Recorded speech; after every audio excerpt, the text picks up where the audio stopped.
Well. It appears that the sort of, I don't know, Pete Hegseth, Rome Total War General LARP shit is now here, where he's giving a speech to the fucking generals in Virginia. Oh, and I guess also Trump decided to tag along for whatever reason. And I'm gonna be quite honest, that shit lasted about 2.5 hours. I'm not gonna look through the whole thing. I'll look through Pete Heggs' stuff. But if I were to make an assumption, it's gonna be a lot of the just same incoherent, like liberal fascist cope, like LARP, like rambling type bullshit, where it's just like, yeah, we get it. You hate the enemies from within the country. You also hate all this different other bullshit. And it's just gonna be like one of those things where it's just like, God, this shit is so fucking boring, man. Because it's always just like the insane, same sort of like incoherent babble and rambling coming from these, well, collection of freaks and morons. So it's one of those things where it's just like, God, this shit's so fucking goddamn boring. So, I don't know. We'll take a look at it. Whatever. Have a listen. Have a bit of a look-see kind of a deal. See what's said. Shit on whatever. Blah, blah, blah, blah, blah. Defense Pete Hegseth is expected to address hundreds of top-ranking U.S. generals and admirals. Hegseth has summoned these officers from their posts around the world for an unprecedented in-person meeting. Take a listen right now. And welcome to the War Department. Oh, yeah. So, basically, what? He decided to just, because I talked about this already before, this is all shit that probably could have been said in an email. For whatever reason, he wants to give like a fucking rallying sort of cry, sort of a speech. Honestly, like I said before, I think really the best way to describe what these fucking morons are doing right now, I really do think it is just like some LARP shit with Rome Total War generals. Like I'm being like so for real when I say that, when this is just like Pete Hegseth's attempt to try to sound like a fucking Rome Total War fucking general. Like, I'm being rather fucking serious about that, because this is like basically what it sounds to me. It's just like, bro, why the fuck are you doing this? That's so fucking weird. Yeah, Boy Meets Minnie. Like, by the way, like, they think it's so hard that they're calling it the Department of War. You guys are aware that war is it's a bad thing. It's not good to be at war. But for whatever reason, like, the only way that these dipshits can seemingly find any value in terms of I don't know, being worthwhile, worth as like men, I suppose, for like lack of a better term, is if they're fighting a war. Like, that's not a good thing. There's a reason why people don't like wars, generally speaking, because people die. People have to suffer a lot very often when war happens. People do not, generally speaking, like war all that much. World War II has certainly taught that to people. But I guess in the minds of like the dumb fuck Trump supporters, that they don't get any of this stuff, because in reality they are. I mean, they're like, honestly, I think it's safe to say that they're just okay with like people suffering. Like, I'm being honest here. I think these people are just totally okay with people suffering. Yeah, you are correct, Alex. Yes, the reason why it was called the Department of, well, Defense to begin with is because it's a euphemism, right? Like, you are right when you say that. Obviously, like, it was all euphemism to begin with. Like, there wasn't a war before in the past that the U.S. never fucking liked. Like, that still is the overall broader case to this fucking day. That's not like ridiculous or hyperbolic to say, but like, the fact that these guys are just deciding to be as sort of like blatant and out there and open with the fact, like, yeah, we just want to like murder people and increase defense spending, like, it's really just stupid. Yeah, they're gonna call it war spending. And again, I have to say this constantly, it seems. Who is the U.S. at war with? Who are they at war with? Like, I didn't know that you guys were at war with anyone. They'll say that they're at like war with like Venezuela or some shit, I guess, because of like drug boats or something, question mark. Again, like, that's like the really confusing part about all of this. Who the fuck is the U.S. at war with? Right? Like, who is that? Why are you saying that you guys are at war? I had no idea you guys are at war. It's fucking weird. Oh, but yeah, it's one of those situations where it's just like, Dog, that's like one of those things where you're supposed to be kind of quiet about it. Like, you shouldn't just be saying that part out loud. Like, why the fuck are you doing that? That's really, really fucking weird. And it like, they think it goes hard, but in reality, everyone just looks at this and it's just like, bro, you guys are fucking, like, really fucking weird for liking this shit. Like, why the fuck are you being so gleeful about the fact that you want to constantly fight in fucking wars? Nobody likes fighting in fucking wars, but I don't know, like, stupid woke DEI conservatives just have to pretend that they're actually like base hecking epic trad dudes who love consistently fighting in wars. Like, I don't know, it's really fucking stupid. Yeah, trying to start one, yeah, with Panama, Greenland, Iran, yeah, like a bunch of different fucking countries, like, because again, like, it's all about like maintenance of hierarchy and control with these people, fundamentally speaking, right? Like, in reality, these people just want to subjugate people who they believe are lesser to them. That's like, I mean, that's like the actual like truth nuke kind of a take in terms of all of this. They just want to basically subjugate and go after those they think or deem as lesser. Because the era of the Department of Defense is over. You see, the motto of my first platoon was those who long for peace must prepare for war. This is, of course, not a new idea. This crowd knows that.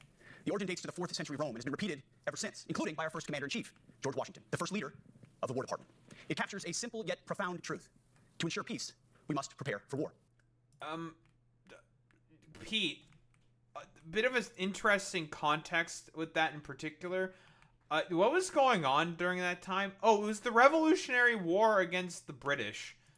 Why are you saying this, Pete? Like, the fucking United States of America was at war with the British at the time, which is why it was called the Department of War at that particular juncture. So, like, I like, there's a reason why it's not referred to that anymore, because it's not exactly accurate for it to be called the Department of War.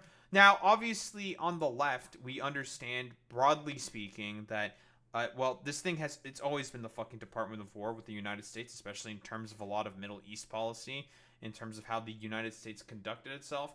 But generally speaking, like, being, like, aggressively belligerent and just, like, out there and just wanting to, like, murder and kill people, it's not really a good look. People, generally speaking, do not really like that all that much. So you just being, I don't know, seemingly gleeful about the fact that you're just going ahead with this, like, Department of War shit is just, like, really, really fucking weird. It's just weird, dude. From this moment forward, the only mission of the newly restored Department of War is this: warfighting. Preparing for war and preparing to win.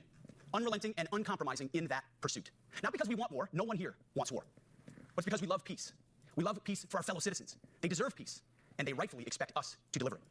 Okay, I feel like, and this is a point I think Belle of the Fifth Column herself said, he's trying to bring in, because he's from the fucking Marines, he's basically trying to bring in the mentality that the Marines have, the Marine Corps has for all of the Department of Defense. Keep in mind, Pete Hegseth's, like, highest ranking position was, like, basically, like, very, very low, bottom of the fucking pyramid kind of shit.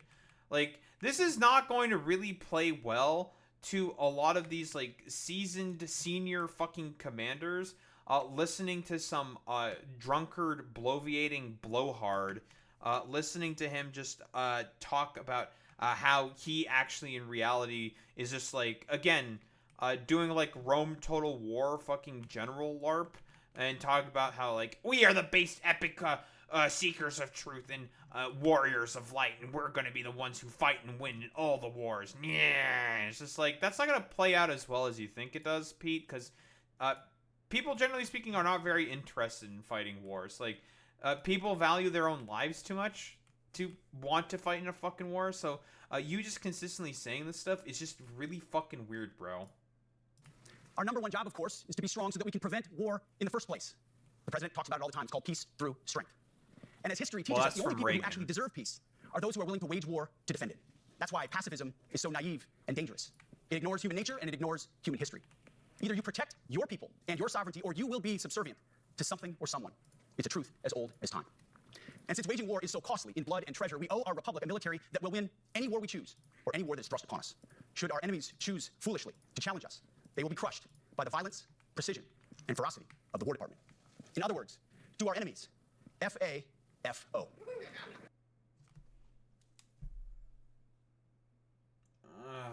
Jesus, man. That was supposed to definitely be an applause moment and nothing. Like, really? We're doing fucking FAFO shit with, like... Doctor, turn off my cringe inhibitors. But Raiden, you'll lose subscribers. Do it. Okay. I was fucking joking. Why did you do it? Yeah, it's just... Bro, this is so fucking cringe. Why are we bringing up, like, weird fucking conservative lingo and shit like that to the fucking, like, generals meeting? Like, this is, it's just, what else are you supposed to say besides, bro, this is so fucking cringe. Like, FA, like, we're doing fucking FAFO shit right now or something? Like, why? It's just, like, how can you treat any of this seriously? Like, again, I'm gonna say this again because I think it's a salient point. Bro just wants to be a fucking goddamn Rome Total War fucking general so badly. He wants to be that more than anything, and it's just, it comes off as, like, really fucking desperate and cringe, dude. If necessary, our troops can translate that for you. Another way to put it is peace through strength, brought to you by the warrior ethos, and we are restoring both. As President Trump has said, and he's right, we have the strongest, most powerful, most lethal, and most prepared military on the planet. That is true. Guys, it turns out, who gives a fuck about having logistics or having planning? Nah, that's fucking libtard shit, okay? It's all about, yeah, rah, rah, we're gonna go in, we're gonna eat ass and kick it or something, or bubblegum. Fuck you, suck our dick. Yeah, bro. Woo! Let's go. Like, really cringy, like, I don't know, fucking chauvinism or something. Like, I don't know, man. What else are you supposed to say to this besides, this is just like, Doctor, turn off my cringe inhibitors. But Raiden, you'll lose subscriber. Do it. Immediately loses a subscriber. Full stop. Nobody can touch us. It's not even close. This is true largely because of the historic investments that he made in his first term, and we will continue in this term. But it's also true because of the leaders in this room and the incredible troops that you all lead. But the world, and as the chairman mentioned, our enemies get a vote. You feel it, I feel it. This is a moment of urgency, mounting urgency. Enemies gather, threats grow. There is no time for games. We must be prepared. If we're going to prevent and avoid war, we must prepare. Guys, I wonder what might have possibly have led the world to this position. Listen, this may be edgy and controversial to say, but I feel like, just a slight feeling that the United States of America might have had a pretty big role to play in the fact that these are the current material conditions that we face ourselves with, you know? With, as to why we currently find ourselves in, like, yeah, I wonder why people might not be particularly big fans or very happy with the state of the world right now. I couldn't possibly think of anything. Prepare now. We are the strength part of peace through strength. And either we're ready to win or we are not. You see, this urgent moment, of course, requires more troops, more munitions, more drones, more Patriots, more submarines, more B-21 bombers. It requires more innovation, more AI in everything and ahead of the curve, more cyber effects, more counter-UAS, more space, more speed. America is the strongest, but we need to get stronger and quickly. The time is now, and the cause is urgent. The moment requires restoring and refocusing our defense industrial base, our shipbuilding industry, and onshoring all critical components. It requires, as President Trump has done, getting our allies and partners to step up and share the burden. America cannot do everything. The free world requires allies with real hard power, real military leadership, and real military capabilities. So, again, this is, like, really funny to me, and the sort of, like, contradiction being inherently laid out, I think, like, instantaneously. Okay, so you talk about how the U.S. needs to go hard, fast, needs to be the strongest, the best, the greatest thing since, like, fucking sliced bread. But then in, like, the exact same breath, you talk about, like, well, America's not supposed to be the one that shoulders the burden or has to shoulder everything. And it's just like, okay, well, then which is it? Like, are you guys supposed to be the strongest, the best, the big Giga Chad, I don't know, big guys in the fucking room who are supposed to be the main ones who solve all the fucking issues? Or, like, is it the opposite? Like, ooh, actually, we have to care about our fucking allies while you guys are doing everything possible in order to alienate them as much as possible. The War Department is tackling and prioritizing all of these things. And I'll be giving a speech next month that will showcase the speed, innovation, and generational acquisition reforms we are undertaking urgently. Likewise, the nature of the threats we face in our hemisphere and in deterring China is another speech for another day, coming soon. This speech, today, as I drink my coffee, this speech today is about people. I don't want to hear you slurping, bro. The topic today is about the nature of ourselves. Because no plan, no program, no reform, no formation will ultimately succeed unless we have the right people and the right culture at the War Department. If I've learned one core lesson in my 8 months in this job, it's that personnel is policy. Personnel is policy. The best way to take care of troops is to give them good leaders committed to the warfighting culture of the department. Not perfect leaders, good leaders. Competent, qualified, professional, agile, aggressive, innovative, risk-taking, apolitical, faith. Guess what? They all already have that, Pete. And you're trying to make, buddy. You're the one who's trying to make this all fucking political. Like you like fucking a glass house as much. Okay, like. Come on, bro. You're the one who's making this fucking apolitical shit more fucking political, and everyone else is saying that, but I don't know. Like, you guys just don't want to fucking recognize that, because in reality, you guys are okay with making a organization and institution that is supposed to be apolitical into a political one, because for people like Trump, he wants to use the military as a cudgel against those who he perceives as his fucking enemies. That is it. Faithful to their oath and to the Constitution. Eugene Sledge, in his World War II memoir, wrote, quote, "War is brutish, inglorious, and a terrible waste. Combat leaves an indelible mark on those who are forced to endure it. The only redeeming factors are my comrades' incredible bravery and their devotion to each other. In combat, there are thousands of variables, as I learned in Iraq and Afghanistan, and as so many of you did in so many more places. Leaders can only control about 3 of them. You control how well you're trained, mostly how well you're equipped, and the last variable is how well you lead. After that, you're on your own. Our warfighters are entitled to be led by the best and most capable leaders. That is who we need you all to be. Even then, in combat, even if you do everything right, you may still lose people because the enemy always gets a vote. We have a sacred duty to ensure that our warriors are led by the most capable and qualified combat leaders. This is one thing you and I can control." Okay, like, here's this fucking thing with this, is, like, isn't this already the case where, like, the people that he's speaking to, and again, like, Pete Hegseth has sort of, not signaled, but fired quite a lot of people that are currently, like, a lot of senior staff and officers, and also, like, military generals as well. He's already fired a fuck ton of them. So it's just like, okay, you talk about wanting to create the most, like, lethal, effective fucking goddamn fighting force, yet you're the dude who's trying to, like, purge the military of, like, well, I think it's, like, more or less safe to say, like, people who you believe to be fucking dissidents. Because in reality, well, you're in the administration of a fucking a sycophantic sort of, like, moron and dipshit whose brain is fucking leaking out of his ear. So it becomes, like, one of those situations where it's like a lot of this, like, will seemingly just ring hollow, I think, in my personal opinion, because, like, dog, you're a part of the administration right now that is basically making it such that, well, they're just going to do anything possible in order to just appease fucking dear leader. And the only reason why you're doing this shit is to just, well, appease fucking dear leader. And we owe it to the force to deliver it. For too long, we've simply not done that. The military has been forced by foolish and reckless politicians to focus on the wrong things. In many ways, this speech is about fixing decades of decay. Some of it obvious, some of it hidden. Or as the chairman has put it, we are clearing out the debris, removing the distractions, clearing the way for leaders to be leaders. You might say we're ending the war on warriors. I heard someone wrote a book about that. For too long, we've promoted too many uniformed leaders for the wrong reasons, based on their race, based on gender quotas, based on historic so-called firsts. We've pretended that combat arms and non-combat arms are the same thing. We've weeded out so-called toxic leaders under the guise of double-blind psychology assessments, promoting risk-averse go-along-to-get-along conformists instead. You name it, the department did it. Foolish and reckless political leaders set the wrong compass heading, and we lost our way. We became the woke department, but not anymore. Hasn't literally every single study indicated every single time that the most effective military formations are that of a diverse set of castes and characters working together as a cohesive unit, which is why the military went as, I suppose, quote-unquote woke as it did.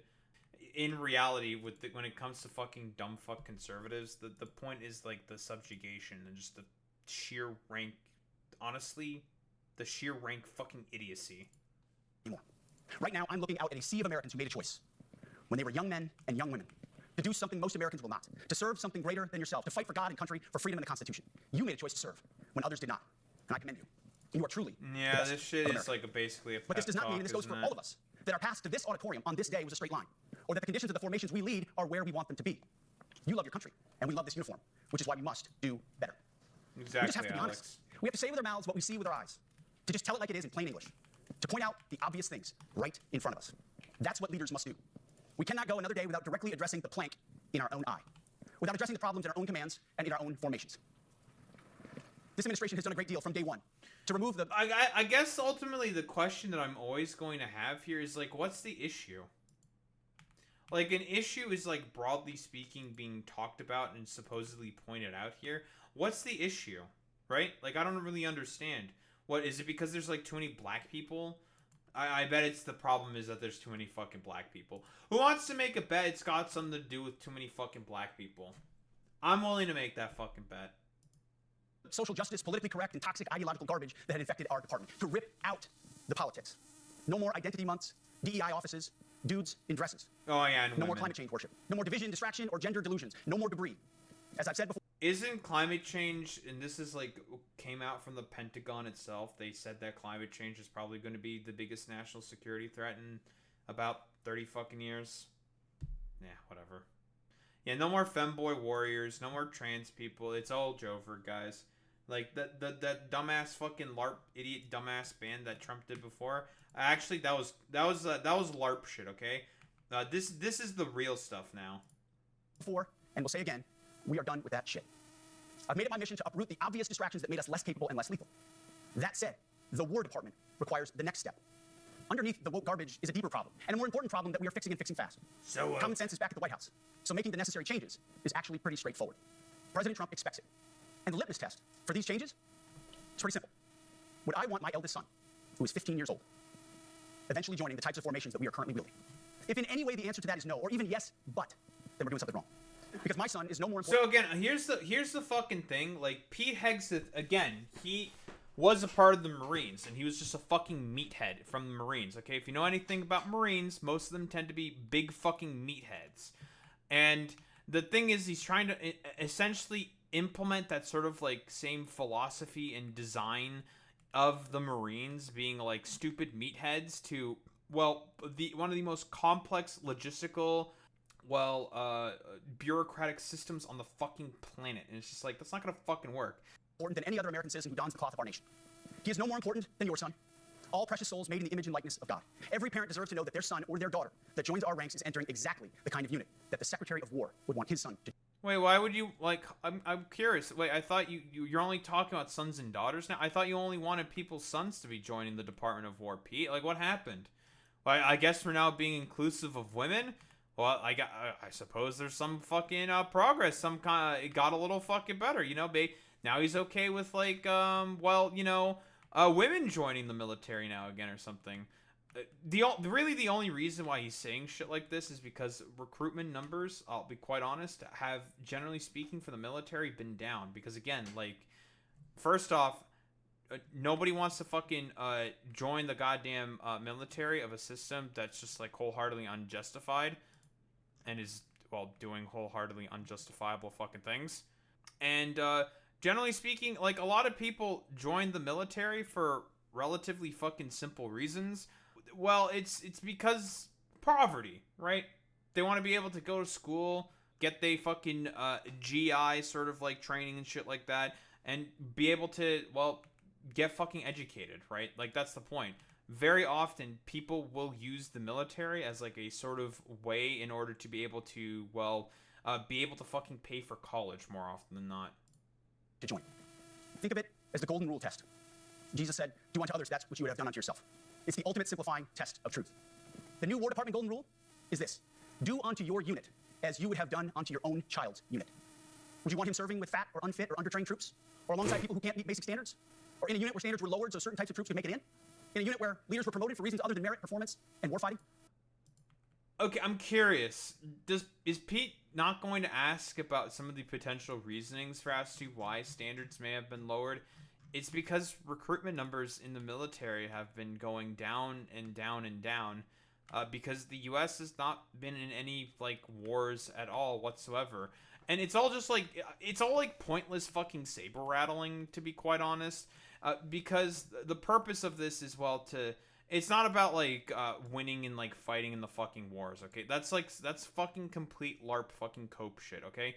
The only reason why these motherfuckers are saying the things that they're saying is purely due to the fact that it's for the express benefit of, like, a couple of, like, rich fucking goddamn billionaires and elitists at the fucking top that, well, honestly, motherfuckers like Pete Hegseth now want to become a part of because he's been in the fucking administration. Because I guarantee you, all these motherfuckers like Pete Hegseth and whatnot, he's definitely gonna go on like some fucking board of like some fucking military contractor or some shit, or like Raytheon or Halliburton or some shit, in order to go on their board and basically act as like a quote unquote fucking advisor or some shit. Like that's what it is. I mean, again, all of these people should never be fucking believed whatsoever. Like, they're all just charlatans and liars. The answer is not just no, it's hell no. This means at the War Department, first and foremost, we must restore a ruthless, dispassionate, and common sense application of standards. I don't want my son serving alongside troops who are out of shape, or in combat unit with females who can't meet the same combat arms physical standards as men, or troops who are not fully proficient on their assigned weapons, platform, or task. Wait, I thought you wanted... Wait, hold on. I thought you wanted women to join P. What happened? Now you want to fucking exclude them? They can't be ever consistent on any of this stuff, honestly, because, again, what they basically want is, like, it's incomprehensible. Like, yeah, not the moids. The moids! We can't have them be joining. They're not effective warfighters like us. Or under a leader who was the first, but not the best. Standards must be uniform, gender neutral, and high. If not, they're not standards. They're just suggestions. I always have to ask conservatives this. Like, how do you people know? Right? How do you know that DEI policies were not effective? Right? Like, how the fuck do you know?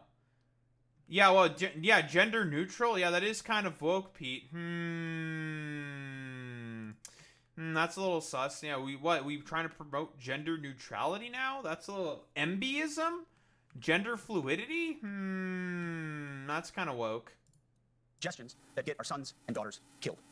Yeah, when it comes to combat arms units, and there are many different stripes across our joint force, the era of politically correct, overly sensitive, don't hurt anyone's feelings leadership ends right now. At every level, either you... Okay, by the way, this is the exact same thing that he also said on day one, and now he's, like, saying it again. What happened, Pete? Like, I thought that was already over as soon as you fucking joined the Department of Defense, or War, or whatever fucking LARP tier cope shit you want to fucking call this shit now. What happened? I thought it was already over or something. Well, that's a little weird. You can meet the standard. Either you can do the job, either you are disciplined, fit, and trained, or you are out. And that's why today, at my direction, and this is the first of 10 Department of War directives, they're arriving at your commands as we speak and in your inbox. Today, at my direction, each service will ensure that every requirement for every combat MOS... Dude, I'm gonna send you guys an email. Sir, couldn't this whole stupid fucking schizophrenic screed that you're going on right now also have been an email? No. Okay. For every designated combat arms position, returns to the highest male standard only. Because this job is life or death. Standard... Wait, I thought... Hold on. I thought you were okay with women joining the military or something. Wait, what happened? Well, that fucking... Man, so much for being Pete Hegseth. I guess it's over, guys. Damn. Must be met. And not just met. At every level, we should seek to exceed the standard, to push the envelope, to compete. It's common sense. And core to who we are and what we do, it should be in our DNA.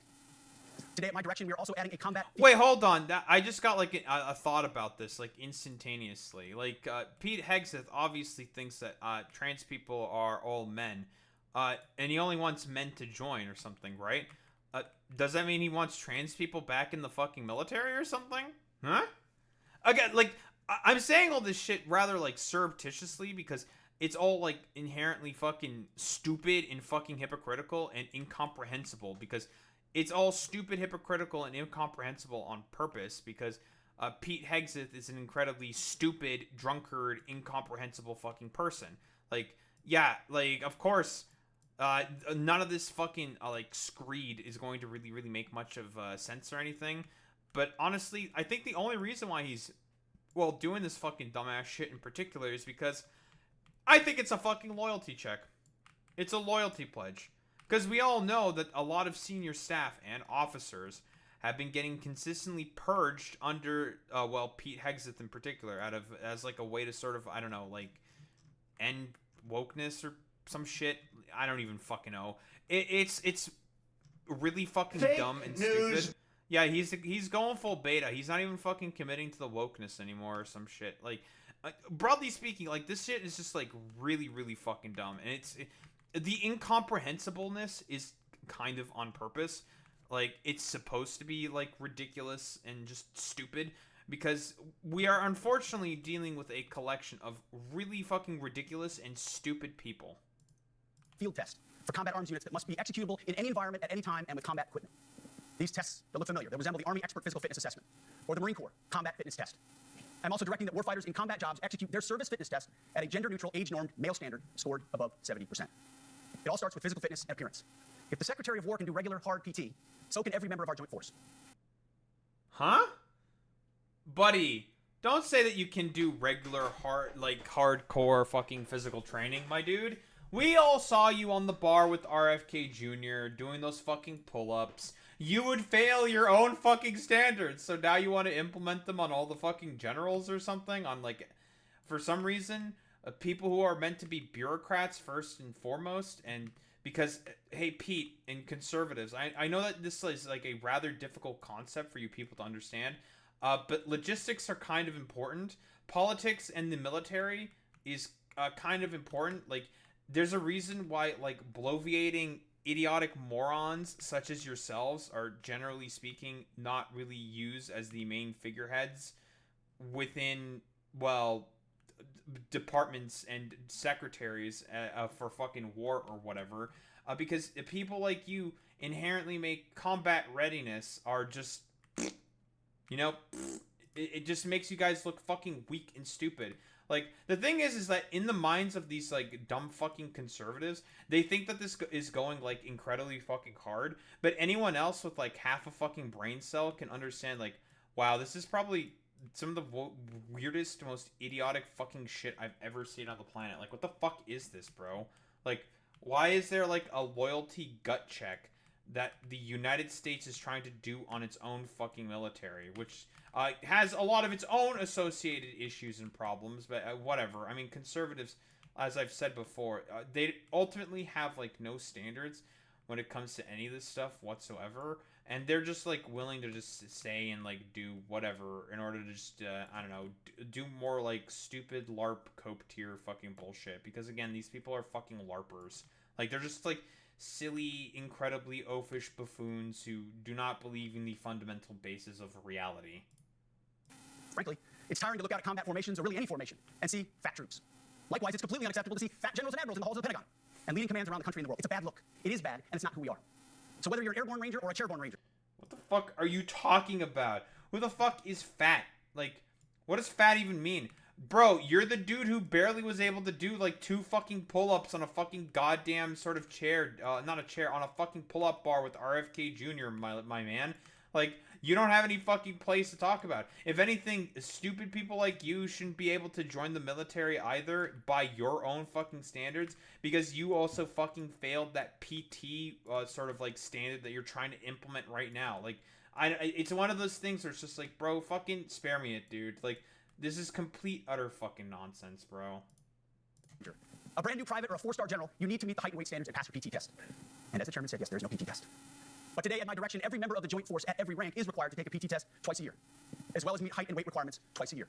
Like I said before, he's trying to basically put in standards for the fucking Marines and is trying to make it uniform across all of the fucking branches of the military. And if you have, like, half a fucking brain cell, you should know why that's really fucking stupid. Yeah, you need height requirements as well. You need to be able to height mog everyone or something. It's just dumb, dude. Dumb. Every year of service. Also today, at my direction, every warrior across our joint force is required to do PT every duty day. Should be common sense. I mean, most units do that already. But we're codifying it. And we're not talking like hot yoga and stretching. Real hard PT, either as a unit or as an individual. At every level, from the Joint Chiefs to everyone in this room to the youngest private, leaders set the standard. And so many of you do this already. Active, Guard, and Reserve. This also means grooming standards. No more beards. Yeah, that's also a great fucking point there, Zane. Yeah, by the way, yeah, Trump is also a draft dodger. Also, Trump is a part of the military ostensibly, and he's a fat, unhealthy fucking piece of shit. So, wait, hold on then, Pete. You might have some problems there with your fucking standards there, buddy. Like, I don't think you can have the Filet-O-Fish eater be the fucking commander-in-chief in your fucking sort of idiotic, like, schizophrenic standards that you're trying to have here. Like, whatever, dude. Yeah, listen, yeah, it is only for the perfect master race. Yeah, exactly there, Zane. Long hair, superficial individual expression. We're gonna cut our hair, shave our beards, and adhere to standards. Because it's like the broken windows theory of policing. It's like when you let the small stuff go, the big stuff eventually goes. So you have to address the small stuff. This is on duty, in the field, and in the rear. If you want a beard... What? Bro, trying to fucking put in broken Windows policing standard. Again, like, this is how you know. Like, this is just complete fucking utter LARP fucking weird fucking nonsense. He's trying to implement standards from other places into wholeheartedly inappropriate fucking locations. Like, whatever, dude. Yeah, you might as well do say, yeah, you got blonde hair, blue eyes, and white. You like, there's just, it's one of those things where it's like, okay, just drop the fucking euphemism, Pete. We know what you fucking mean. Like just get it out there. Only people of the Aryan race is able to join the military in your mind. Like, those are the only people who are the true warfighters. I mean, it would line up perfectly fine with all of his, like, stupid fucking LARP tattoos that he has. Here, you can join special forces. If not, then shave. We don't have a military full of Nordic pagans, but unfortunately, we have had leaders who either refused to call BS and enforce standards, or leaders who felt like they were not allowed to enforce standards. Both are unacceptable. I have a question, though. Like, because they really do say a picture tells 1,000 words. Pictures of Generals Assembly in Virginia. Because they do say that a picture really tells 1,000 words. Pete, I'm sorry to say, but based off of this fucking image of, like, I don't know, these generals who are listening to your, I don't know, schizophrenic screed, I think that your standards that you're trying to put out there right now, I don't think they really need to be enforced at all whatsoever. So, whatever. Oh, and by the way, yeah, a 34-time convicted felon, a 5-time fucking draft dodger. By the way, is who they're fucking, this dude is doing all this shit for. So, I mean, I don't know. It's one of those things where it's just like, I don't know, sparing it. It's just so stupid. And that's why today, at my direction, the era of unprofessional appearance is over. No more beardos. The era of rampant and ridiculous shaving profiles is done. Simply put, if you do not meet the male-level physical standards for combat positions... I'm gonna just pull up the image again. I didn't know that there's a lot of people with, like, weird beards or something, bro. Like, okay, man. Cannot pass a PT test or don't want to shave and look professional, it's time for a new position. Or a new profession. I sincerely appreciate the proactive efforts the secretaries have already taken in some of those areas, service secretaries. And these directives are intended to simply accelerate those efforts. On the topic of standards, allow me a few words to talk about toxic leaders. Upholding and demanding high standards is not toxic. Enforcing high standards, not toxic leadership. Leading warfighters toward... Okay, but again, like, the problem is that, like, these standards that you're trying to put out are not going to lead to high standards. It's just going to lead to, again, like, conservative fucking woke DEI shit for all fucking conservatives. Again, I'm going to keep saying this point over and over again. Conservatives are overall okay with fucking DEI if they're the only main beneficiaries of fucking DEI. Like, they love DEI, because generally speaking, conservatives are wholeheartedly, like, unqualified for most of the positions that they fucking hold currently right now in the annals of political office. Okay, I think that's a pretty fair argument to fucking make. Like, these people are just, like, complete sniveling morons and idiots and fucking losers. But listen, the reason why the Pentagon's okay with it is because you guys just keep giving them fuckloads of money. So it's just like, whatever. As long as the budget continues to fucking increase. So, we're okay with it. Fuck it, whatever. But none of these people like what Pete Hegseth is trying to say here. Because the problem is that it's just like, it's LARPy, it's stupid, it's ridiculous. And it's one of those situations where it's like, why are we being forced to have to do this? Like, this is just really fucking strange. Like, why?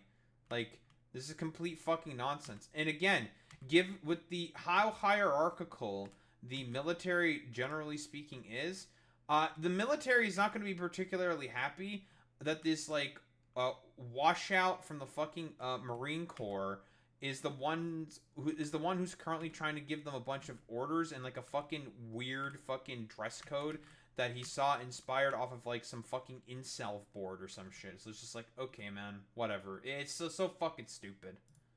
The goals of high, gender-neutral, and uncompromising standards in order to forge a cohesive, formidable, and lethal Department of War is not toxic. It is our duty, consistent with our constitutional oath. Real toxic leadership is endangering subordinates with low standards.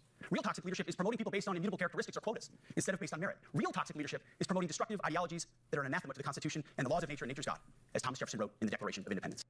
Yeah, yet you're serving the fucking guy in power right now who has been consistently violating the Constitution. Like, again, You may want to take a look, Pete, at what's coming from inside the house before you say shit like this. The definition of toxic has been turned upside down, and we're correcting that. That's why today, at my direction, we're undertaking a full review of the department's definitions of so-called toxic leadership, bullying, and hazing, to empower leaders to enforce standards without fear of retribution or second guessing. Of course, you can't do like nasty bullying and hazing. We're talking about words like bullying and hazing and toxic they've been weaponized. What the fuck? Is he gonna bring back hazing? What? Guys, it's time for hazing to come back. Let's fucking go, boys. Holy dude, toxic frat boy culture being brought into the fucking military of the United States of America. This surely could not go wrong. And bastardized inside our formations, undercutting commanders and NCOs. No more. Setting, achieving, and maintaining high standards is what you all do. And if that makes me toxic, then so be it. Second, today at our direction, we're ensuring that every service, every unit, every schoolhouse, and every form of professional military it's not the problem is that it makes you toxic, Pete. It's just fucking stupid. Like, it's one of those situations where people are just like, okay, bro, like, this is just frat boy shit that you're trying to bring in.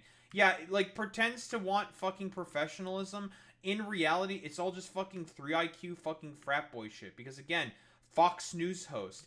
At this point, I'm just going to operate under the assumption that it is a prerequisite for Fox News hosts in order to be, like, dumb fuck idiot frat boys in order to be able to participate in the Cool Boys Club or some shit to have a fucking position within there. And it's just like, yeah, that's not going to work with the fucking military, my dude. Like, it's going to lead to just, I don't know, way more ineffective sort of, I don't know, combat doctrine and sort of, like, policies being undertaken. Yeah, it is more entertainment. You are correct there, Zane. Conduct an immediate review of their standards. Now, we've done this in many places already, but today it goes across the entire Department of War. Any place where tried and true physical standards were altered, especially since 2015 when combat arms standards were changed to ensure females could qualify, must be returned to their original standard. Other standards have been manipulated to hit racial quotas as well. So, Pete, I know that you're not very intelligent or very bright. Why do you think the standards were changed to have it be able to be met for women? Oh, because the military has been struggling with recruitment amounts for a long time, simply due to the fact that the U.S. is not at war with anyone. So it makes sense why they're trying to change the standards to allow women to be able to more easily participate, because they want the recruitment numbers to go up, my dude. Like, it's one of those things where it's just like, you think about it for 3 fucking goddamn seconds, and it's like, oh yeah, duh. But, again, we're dealing with a drunkard crusader LARPer.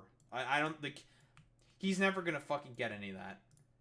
Which is just as unacceptable. This too must end. Merit only. The president talks about it all the time. Merit-based. Here are 2 basic frameworks I urge you to pursue in this process. Standards I call my staff. Merit-based, by the way, yet he has, wholeheartedly speaking, put nothing in but pundits and fucking podcast hosts into every single goddamn cabinet position within his administration. Okay, man. All about them. The 1990 test and the E6 test. The American people are tired of women. The American people are tired of women. So true, Bernie. What were the military standards in 1990? And if they have changed, tell me why. Was it a necessary change based on the evolving landscape of combat? Or was the change due to a softening, weakening, or gender-based pursuit of other priorities? No, because they wanted more recruitment numbers for the military, you fucking moron. After, basically Iraq 2 Electric Boogaloo, okay? After that shit was over, and people started to realize that it was a fucking lie the whole time, guess what fucking happened as an instant backlash? Oh, recruitment numbers for the military fucking plummeted. And so, they decided to change a lot of these standards for women to be able to participate more and more and have as many fucking people to join the military as possible, because, again, they wanted people to join the military. Like, this is, like, really, really simple and easy fucking logic to just, like, basically come up with. Like, I'm paying more attention to fucking upgrading belts in fucking Factorio at the moment, and I can instantaneously have the basic fucking critical thought and ability to say, like, no, dumbass, it's because they want more people to join, you idiot. 1990 seems to be as good a place to start as any. And the E6 test. Ask yourself, does what you're doing make the leadership, accountability, and lethality efforts of an E6, or frankly an O3, does it make it easier or more complicated? Does the change in power staff sergeants, petty officers, and tech sergeants to get back to basics? Oh, by the way, also, this guy was a fucking O3, right? That was his position. He was an officer, right?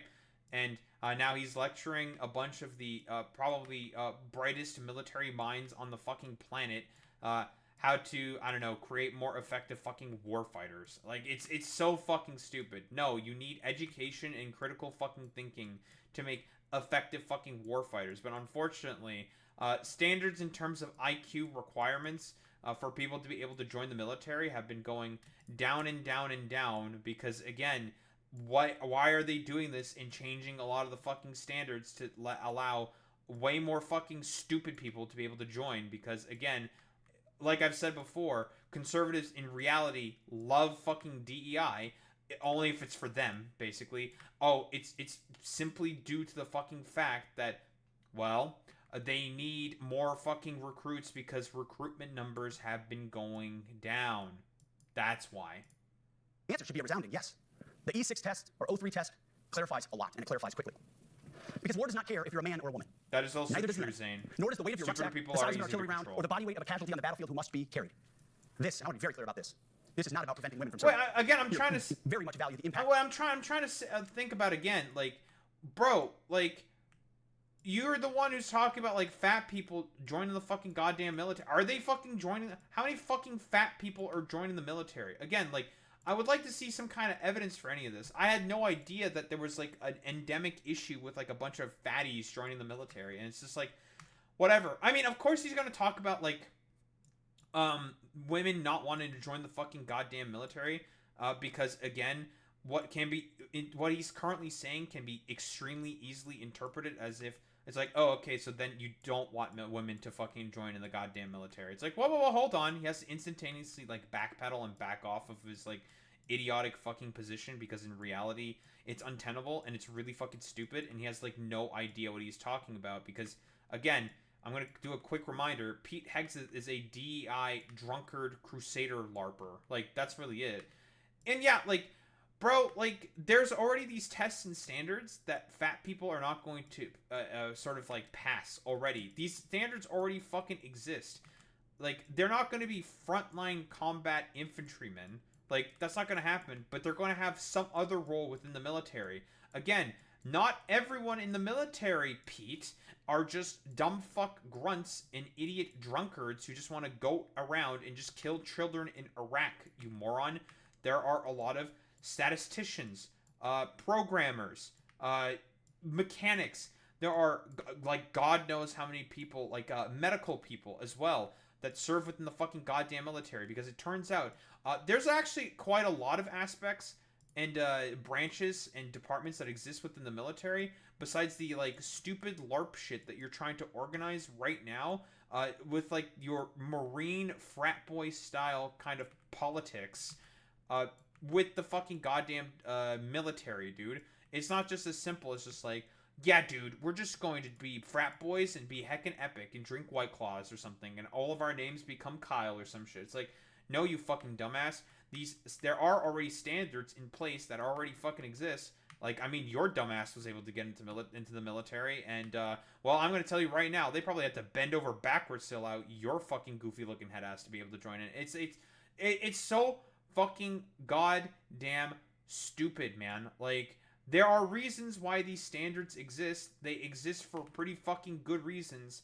Oh, it's because, like, to be able to join the goddamn military, like, it is expected for you to be able to perform certain tasks and have a certain mental fucking acuity, which is something that conservatives don't have. By the way, the ratio of U.S. Army combat to support troops is 1-9. Russian combat troops to support is 1-1. Which would you rather join? Yeah, it turns out in order to be able to have a very, very fucking effective, lethal fighting force, there has to be a lot of fucking support in order to be able to make that work. Okay? Listen, I'm going to bring up we're going to do a bit of a LARPy example, okay? We're going to do some fucking LARP shit, alright? Here, I'm going to bring up Pokemon fucking Showdown. This is a team that I fucking just decided to make up, okay? Here, this is a team that I just randomly came up with, okay? I have 3 very fucking powerful offensive fucking threats in Xerneas, Chi-Yu, and fucking Zard Y, okay? This is what I would, broadly speaking, sort of justify as my fucking offensive combative fucking corps, or whatever you want to fucking say this as, alright? And here's all of the fucking support Pokemon that I have with it. 3 different fucking support Pokemon. It's all not going to be just inherently offensive. Like, that's not how this fucking works, Pete. You need to have a lot of utility and a lot of fucking support if you want to be able to properly have, like, a well-cohesive machine that is going to be effective and fucking deadly. But, you know, again, with dumbasses like fucking Pete Hegseth, do you think that he fucking understands any of this shit? No, because again, he's a fucking LARPer, dude. He's a Crusader LARPer who was barely able to make it through these sort of, like, I don't know, annals of fucking of the military officer corps, because he's just a fucking complete utter dumbass. Of female troops. Our female officers and NCOs are the absolute best in the world.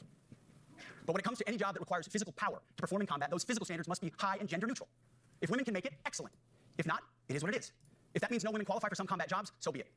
Again, here's the thing. These standards are already in fucking place, you fucking, like, idiot, dude. Like, they're already there. Like, they've not gone anywhere. If anything, the reason why these standards were lowered, again, is because they want to have more people be able to join the military.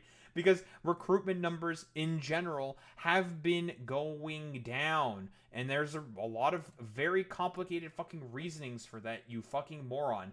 It's simply just due to the fact that, the U.S. is not at fucking war with anyone. Like, why are you preparing for war? Is, like, another fucking question. Like, why? Why are you preparing for war so much? Like, are you going to attack someone? What is the point of all of this? Like, of just, like, purging a bunch of people? In reality, let's be fucking quite honest here. It's because they just do not want the fucking Pentagon to put up any resistance when the inevitable sort of takeover happens of the fucking goddamn government under Trump. That's what it is in reality. Searched it up. It's around 70% of the military is considered obese, but it's based off BMI. So that doesn't really tell the full story. That's a good fucking point. Again, and we've talked about the body mass index before. It's not exactly a very accurate measurement for as to who is fat or not. I'm going to tell you right now, some of the, you know, like the sort of linebackers, the dudes who hold the fucking goddamn line in football, in American football, okay? Really, really fucking easy. Those guys are fucking hulking pieces of meat. They are fucking enormous, and they are all fucking muscle, because they too are also having to hold back giant, like, 250 pound, like 6'4" hulking pieces of meat. And guess what? You put their weight and their goddamn height into the BMI calculator. What is it going to say? It's going to consider them obese, despite the fact that these guys are all fucking muscle. They are tanks. Like, they are meant to just keep other fucking gigantic dudes in fucking line while the quarterback, you know, performs the fucking goddamn play or whatever. That is not the intent, but it could be the result. So be it. It will also mean that weak men won't qualify because we're not playing games. This is combat. This is life or death. As we all know, this is you versus an enemy hell-bent on killing you.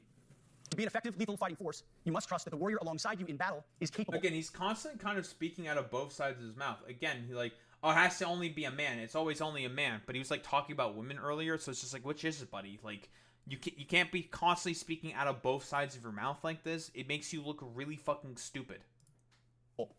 Truly physically capable of doing what's necessary under fire. You know, this is the only standard you would want for your kids and for your grandkids. Apply the War Department Golden Rule, the 1990 test, and the E6 test, and it's really hard to go wrong. Third, we are attacking and ending the walking on eggshells and zero defect command culture. A risk-averse culture means officers execute not to lose instead of to win. A risk-averse culture means NCOs are not empowered to enforce standards. Commanders and NCOs... Okay, so I wonder why people might be more risk-averse when talking about the military. Pete, these are people's lives at fucking stake. People die when they go to combat. Like, what the fuck are you talking about? Because here's the thing. The reason why he feels perfectly fine and okay with saying shit like this is because he knows he's not going to suffer any of the consequences of his, like, idiotic fucking decisions or actions. It's going to be like little Timmy from down the fucking block or some shit. Or, like, Samantha or whoever the fuck it might be, okay? Whichever fucking dumbass he's going to, like, send off to die in a fucking pointless, idiotic fucking war. He's not gonna fucking know who that is or see any of their faces or any of their names or deal with any of the fucking families. He doesn't have to deal with any of those fucking goddamn consequences. So in reality, if they fucking die, oh well, at least they fucking fought to die to protect their fucking goddamn country, even though, like, in reality, it's just like, oh, because of the dumbass in fucking power currently, making it such that more risks and more, like, idiotic fucking decisions were being made in order to be able to, I don't know, like, LARP and pretend and, like, cope about, I don't know, being, like, a warfighter, for fuck's sake. Like, because, I mean, that's what this is purely at the end of the day.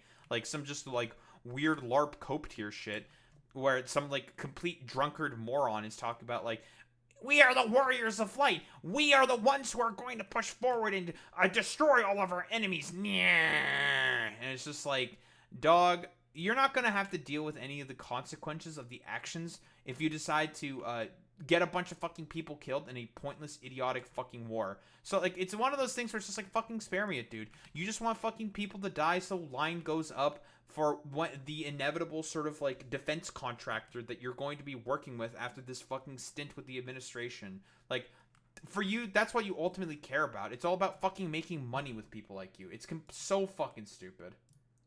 Don't take necessary risks or make tough adjustments for fear of rocking the boat or making mistakes.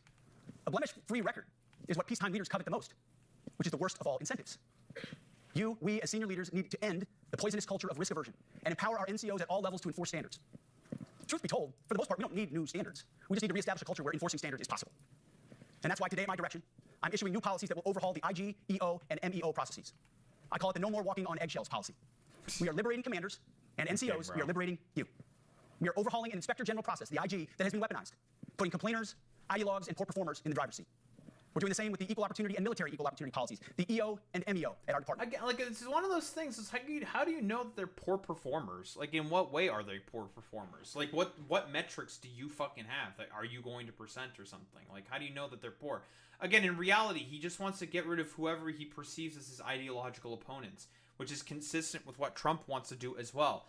Get rid of whoever is perceived to be an ideological opponent. No more frivolous complaints. No more anonymous complaints. No more repeat complainants. No more smearing reputations. No more endless waiting. No more legal limbo. No more sidetracking careers. No more walking on eggshells. Of course, being a... Wait, hold on. Walking on eggshells, no more complaints. Because I've been seeing some stuff like this where it's about, like complaints about what? Like, because obviously with the hierarchical frat boy idiot culture that generally exists with the military, in terms of how hierarchical and stupid it is, very often there's a lot of problems within the military with sexual fucking assault. Is Pete Hegseth basically advocating for people to not really report any more sexual assault or crimes or anything like that whatsoever? Is that what Pete Hegseth is advocating for? That would not fucking surprise me whatsoever. Quick reminder, this dumbass fucking Pete Hegseth raped someone at a conservative convention before. So, like, bro is a fucking rapist in of himself. He has no problem with fucking raping people. It's just so, it's so fucking stupid, man. A racist has been illegal in our formation since 1948. The same goes for sexual harassment. Both are wrong and illegal. Those kinds of infractions will be ruthlessly enforced. Yeah, but again, just because they've been made illegal, like, now you're saying that it shouldn't be fucking enforced and that no one should tell about it? Like, again, you're telling on yourself here, Pete. You're saying, like, if there's, like, sorry toots, but if you get, like, raped or sexually assaulted, who really gives a shit about any of that stuff? Like, it's gonna be, listen, don't be surprised that after, like, Pete Hegseth's fucking dumbass policies or whatever, the amount of, like, sexual assault that happens in the military decides to go up, up, up. But telling someone to shave or get a haircut or to get in shape or to fix their uniform or to show up on time or to work hard, that's exactly the kind of discrimination we want. We are not civilians. You are not civilians. You are set apart for a distinct purpose. So we as a department need to stop acting and thinking like civilians and get back to basics and put the power back in the hands of commanders and NCOs. Commanders and NCOs who make life and death decisions. Commanders and NCOs who enforce standards and ensure readiness. Commanders and NCOs who in this War Department... Wait, does he fucking also think that... What? Like, does he want, like, just the Imperial Commissariat or some shit? What, is this supposed to be, like, some 40k LARP shit? It's like... the commissariat needs to be the main guys who basically, like, I don't know, instill discipline within all the troops or something. Like what the fuck are we talking about here? Like, it's so fucking stupid, man. Look in the mirror. And you have to pass the golden rule test. My kids, your kids, America's sons and daughters. Yeah, it's also, So yeah, that's a good point, Zane. Yeah, they don't show up on time and shave. Are we talking about the same military? I mean, again, for, like, LARPers like fucking Pete Hegseth, this, like, I don't know, complete fucking moron, this drunkard, this fucking rapist, like, for him, there is no standards in mind for people like him. If any, like, he had to get the woke DEI sort of treatment in order to be able to even get this spot within the fucking annals of the Department of fucking Defense. So, like, it's just one of those situations. It's like, I don't know. It's just like stupid idiot cope LARP tier shit, and it's just like, bro, why the fuck are you doing this, man? Because in reality, for him, it's about maintenance of fucking hierarchy and control. Like, that's all he fucking cares about. And those watching take this guidance and run with it. The core of the speech is the 10 directives we're announcing today. They were written for you, for Army leadership, for Navy leadership, for Marine Corps leadership, for Air Force leadership, Space Force leadership. These directives are designed to take the monkey off your back and put you, the leadership, back in the driver's seat. Move out with urgency because we have your back. Okay, so you're talking about how the NCOs and all the, like, generals and stuff shouldn't have command because it's only about the commanders on the ground to make the fucking deadly decisions. But now it's the generals who are making the I'm getting a lot of fucking a lot of mixed signals here. You know, it seems to be rather incoherent and inconsistent. I have your back, and the commander-in-chief has your back. And when we give you this guidance, we know mistakes will be made. By the way, Donald Trump would not be able to qualify for Pete Hegseth's, I don't know, LARP shit based off of his own standards. It's the nature of leadership. But you should not pay for earnest mistakes for your entire career. And that's why today, at my direction, we're making changes to the retention of adverse information on personnel records that will allow leaders with forgivable, earnest, or minor infractions to not be encumbered by those infractions in perpetuity. People make honest mistakes, and our mistakes should not define an entire career. Otherwise, we only try not to make mistakes, and that's not the business we're in. We need risk. Well, I guess it kind of depends on what the honest mistake is. I mean, you just talked about people should not be reporting sexual fucking crimes to the appropriate sort of places. So, I don't know. Some, like, are those fucking honest mistakes? Or, again, is this just another instance of fucking throwing rocks in a glass house, Pete? Takers and aggressive leaders, and a culture that supports you. Fourth, at the War Department, promotions across the Joint Force will be based on one thing: merit. Colorblind, gender-neutral, merit-based. The entire promotion process, including evaluations of... Again, like, every time a fucking conservative talks about fucking merit, in reality, they just are okay with fucking DEI if they are the only main beneficiaries of it. Consistently. Warfighting capabilities is being thoroughly re-examined. Yeah, exactly. Yeah, they need people to show up on time. People make mistakes. Yeah, what exactly do you want? The point is, of course, Zane, and you and I both know this. The incoherence is the point, right? It is supposed to be purposefully incoherent because what Pete Hegseth wants in reality is to purge those he sees as ideological opponents, which he has already been doing. We've done a lot in this area, but more changes are coming soon. We'll promote top-performing officers and NCOs faster and get rid of poor performers more quickly. Evaluations, education, and field exercises will become real evaluations, not box checks, for every one of us at every level. These same reforms happened before World War II as well. General George Marshall and Secretary of War Henry Stimson did the same thing. And we won a world war because of it. As it happens, when he started the job, Chairman Kane... No, the reason why the United States of America won World War II is because, A, the industrial capacity of the United States was basically unmolested the whole time, and a lot of fucking logistics was done in order to provide to the Allies, right? It wasn't just the United States that won World War II. It was the Allies who won World War II. So, again, fucking already downplaying and lying about the war, as expected from this dipshit fucking LARPer. It was a whole culmination that ended up defeating the fucking Nazis, not just the United States of America, although the United States of America did pretty much shoulder most of the burden of the Pacific theater. Meanwhile, in terms of the North African theater, that was all the British. Like, that was all the British and the fucking French. So, again, let's be fucking accurate with what we're saying here, Pete. So, it's just like, it's so fucking goddamn stupid because in reality, the only reason why he's saying all the shit that he's fucking saying is because he just has like some demented interpretation of fucking history in his own head that he wants to see become reality. When in reality, which is what everyone else has to do, is living in, Pete. It's just like the weirdest fucking idiotic bullshit on the planet. Because just like, dog, what the fuck are you talking about? Like, no one fucking thinks or like agrees with like really what you're saying in terms of like the history of fucking combat fighting within the United States of America. Like, again, the reason why the U.S. won in fucking World War II is because of its sheer unbridled industrial fucking might. And that being its potential being fucking unlocked thanks to whoa, FDR and the fucking New Deal. Oh, crazy, I know. Gave me a frame and a photo to hang in my office. A matching frame and photo hangs in his. It's a photo of Marshall and Simpson preparing for World War II. Those two leaders famously kept the door open between their offices for the entirety of the war. They worked together, civilian and uniform, every single day. Chairman Kane and I do the same. There is no daylight between us. Our doors are always open. Our job together is to ensure our military is led by the very best, ready to answer the nation's call. Wait, how do you know that this was not the case also under Democratic fucking... Like, you don't even fucking know. How do you know that?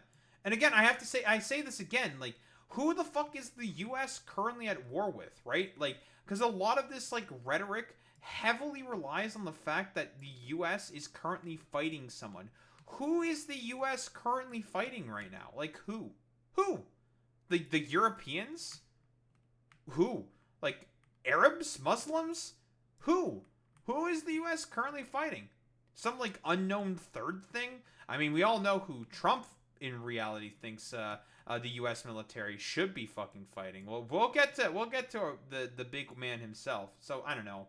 That's why I'm just, like, saying, it's like, what is going on here? Like, who exactly is this for? Why is this being fucking said? Like, you should be asking yourself some fucking goddamn questions, but I don't think conservatives are really going to ask themselves any questions. Fifth, as you have seen, and the media has obsessed over, I have fired a number of senior officers since taking over. The previous chairman, other members of the Joint Chiefs, combatant commanders, and other commanders. The rationale, for me, has been straightforward. It's nearly impossible to change a culture with the same people who helped create or even benefited from that culture. Even if that culture was created by a Okay, so now you want to create a culture that's going to be like 10 times more fucking ineffective and is going to produce even fucking worse outcomes. Because I guarantee you, this like stupid LARP shit that you're basically pushing for right now, Pete, is just going to lead to just like more oafish buffoonery and more fucking, let's be fucking quite frank and honest here, woke DEI for fucking conservatives. Because it's the only way they'll be able to ever achieve any of their fucking goddamn positions. Like, well... I say conservatives for, like, mostly, and what I mean here is for, like, MAGA fucking conservatives. The more far-right people. Because, again, the reason why none of those motherfuckers are ever successful within the fucking military is because, well, their fucking racism is the thing that decides to step in first, right? And, guys, it turns out racism in a very multicultural sort of environment like the military is not really conducive to effective outcomes for a good fighting force, quote unquote. So I don't know. It's just like stupid crusade. Because again, we're dealing with Pete Hegseth here, who is a fucking dumbass crusader LARPer. Like, wants to be like a Rome Total War general so fucking bad, will literally do anything possible in order to become a Rome Total War general, in order to give his like stupid LARP speeches. And because here's the thing.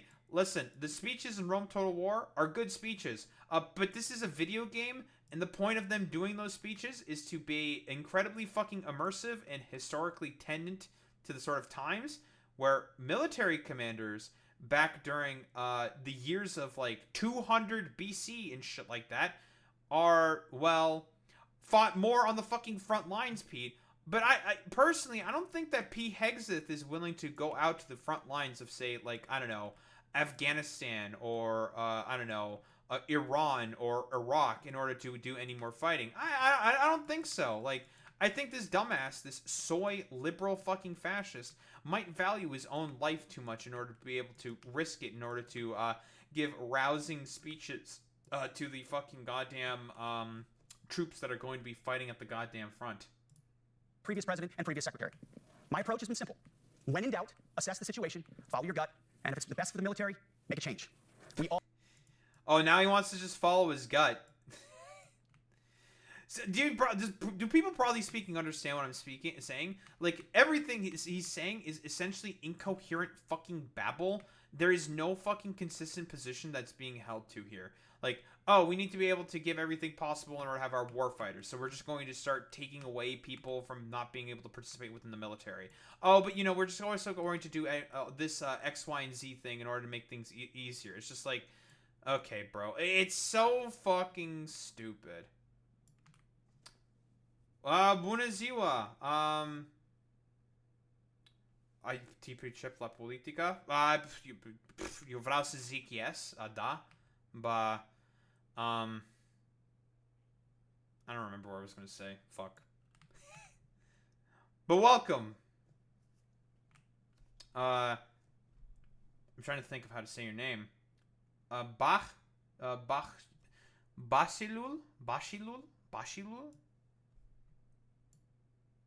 Bashilul?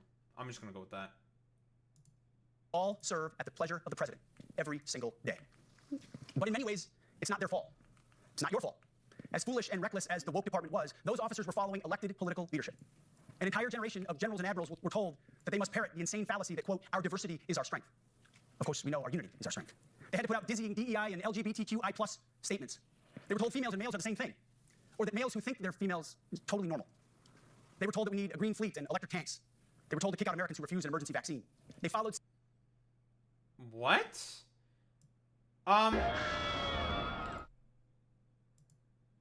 Oh, thank you for the follow. Bashilul? Nu știu cum să zic. Scuză-mă, pentru că... Eu știu cum să vorbesc român, citit sau scris, e altceva. Pentru că eu sunt în Canada. Și familia mea, noi am plecat din România când am fost vreo 2 ani, așa ceva. Și pentru că am mutat în Canada, e mai important ca să știu cum să vorbesc engleză. Asta e de ce eu nu știu, eu nu pricep cum să citesc sau să... eu pricep puțin cum să citesc, la scris, nu. Vorbit, eu vreau să zic că sunt ok, că pot, pentru că eu trebuie să vorbesc cu bunicii mei în român, pentru că ei nu știu engleză, așa e. E mult mai ușor pentru mine ca să vorbesc în engleză. What was I saying? But thank you for the follow. I don't know how to say that in Romanian. So complaining about like green initiatives, again, the reason why, let's be quite honest here, people are talking about, well, let's be honest here, why green initiatives are very, very, very important to the military is because, broadly speaking, everyone within the national security state apparatus, quote unquote, broadly speaking, acknowledges that probably the most important thing to think about is fucking climate change in terms of mass migrations, wars over water are going to become a thing, wars over fucking resources. There's a pretty good reason why the Pentagon, a lot of the military brass and generals are, broadly speaking, thinking about why global warming is an incredibly important and pressing issue, and electric tanks have battlefield applications. Pete, I don't know if you've been close to a fucking Abrams. Those things are loud as fuck. If you have an electric fucking vehicle, if you have an electric tank, or if you've ever been in an electric car, those things are much more fucking quiet. And it's kind of fucking important. Yeah, also, good point, Alex. The military requires way too much fucking oil. So being able to cut down on that significantly, that seems like a pretty good fucking idea, you know? Electric tanks, hydrogen fuel cells or something, whatever. Yeah, actually, yeah, if we don't have to rely on an additional resource for our fucking logistics network in order to be able to provide for our fighting forces, great, fantastic. That just makes our lives way easier. But unfortunately, like, Pete Hegseth is, like, stuck back in, like, the 1400s or something, where it used to be a bunch of guys with pointy sticks hitting each other really hard until one side gets scared and runs away. It's so fucking stupid. Yeah, war is factorial. That's true, Alex. Civilian policies set by foolish and reckless political leaders. Our job, my job, has been to determine which leaders simply did what they must to answer the prerogatives of civilian leadership, and which leaders are truly invested in the woke department, and therefore incapable of embracing the war department and executing new lawful orders. That's it. It's that simple. So for the past 8 months, we've gotten a good look. We're going to do a nut check. We've done our best to thoroughly assess the human terrain. We've had to make trade-offs and some difficult decisions. It's more of an art than a science. We have been and will continue to be judicious, but also expeditious. Press X The new to compass down. heading is clear. Out with the Shirellis, the Mackenzies, and the Millies, and in with the Stockdales, the Schwarzkopfs, and the Pattons. More leadership changes. What? Oh, by the way, I forgot about this. There was this one fucking interaction that Pete Hegseth had with a very fucking famous general that made him look like a complete fucking idiot. Because again, like, this shit is just like 1935 style, like, Germany or some shit. Where it's just like complete utter LARP fucking cope tier bullshit. Let me see if I could find the tweet.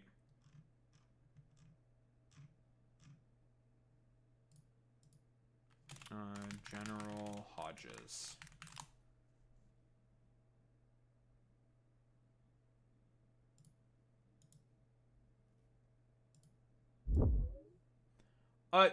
Pete, like, you said this to one of the most fucking famous retired fucking generals on the fucking planet, dude.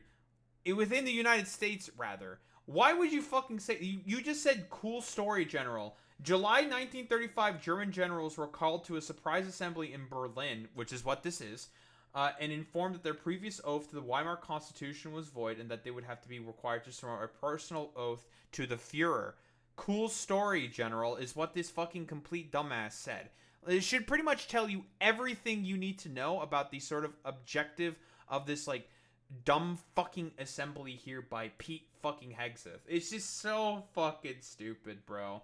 It's complete, utter fucking LARP tier cope bullshit from this moron. And again, like, this is the main reaction that the generals have all had. They're just like, man, I had to come from the Philippines for this. Man, I had to come from fucking Japan for this shit. Man, I had to come from fucking Europe for this shit. Why the fuck are we doing any of this stuff, man? This is so fucking stupid, bro. Will be made of that uncertain. Not because we want to, but because we must. Once again, this is life and death. The sooner we have the right people, the sooner we can advance the right policies. Personnel is policy. But I look out at this group, and I see great Americans.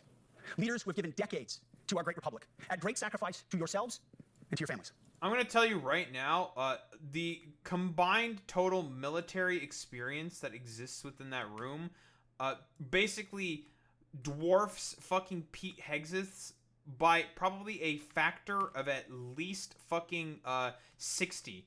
Again, I'm going to keep reiterating this point, but Pete Hegseth is just a stupid, dumbass, fucking idiotic drunkard who basically stumbled into his position that he's in right now because the president of the United States likes his fucking punditry on fucking Fox News. It's so fucking stupid. But if the words I'm speaking today are making your heart sink, then you should do the honorable thing and resign.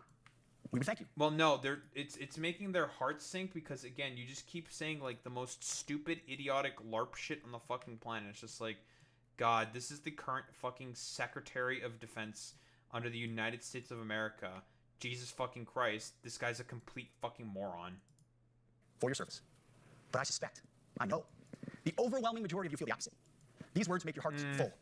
You love the War Department. Oh, by the way, I'm going to tell you right now, I don't think any of these motherfuckers feel like positive about anything that you're saying right now, bro.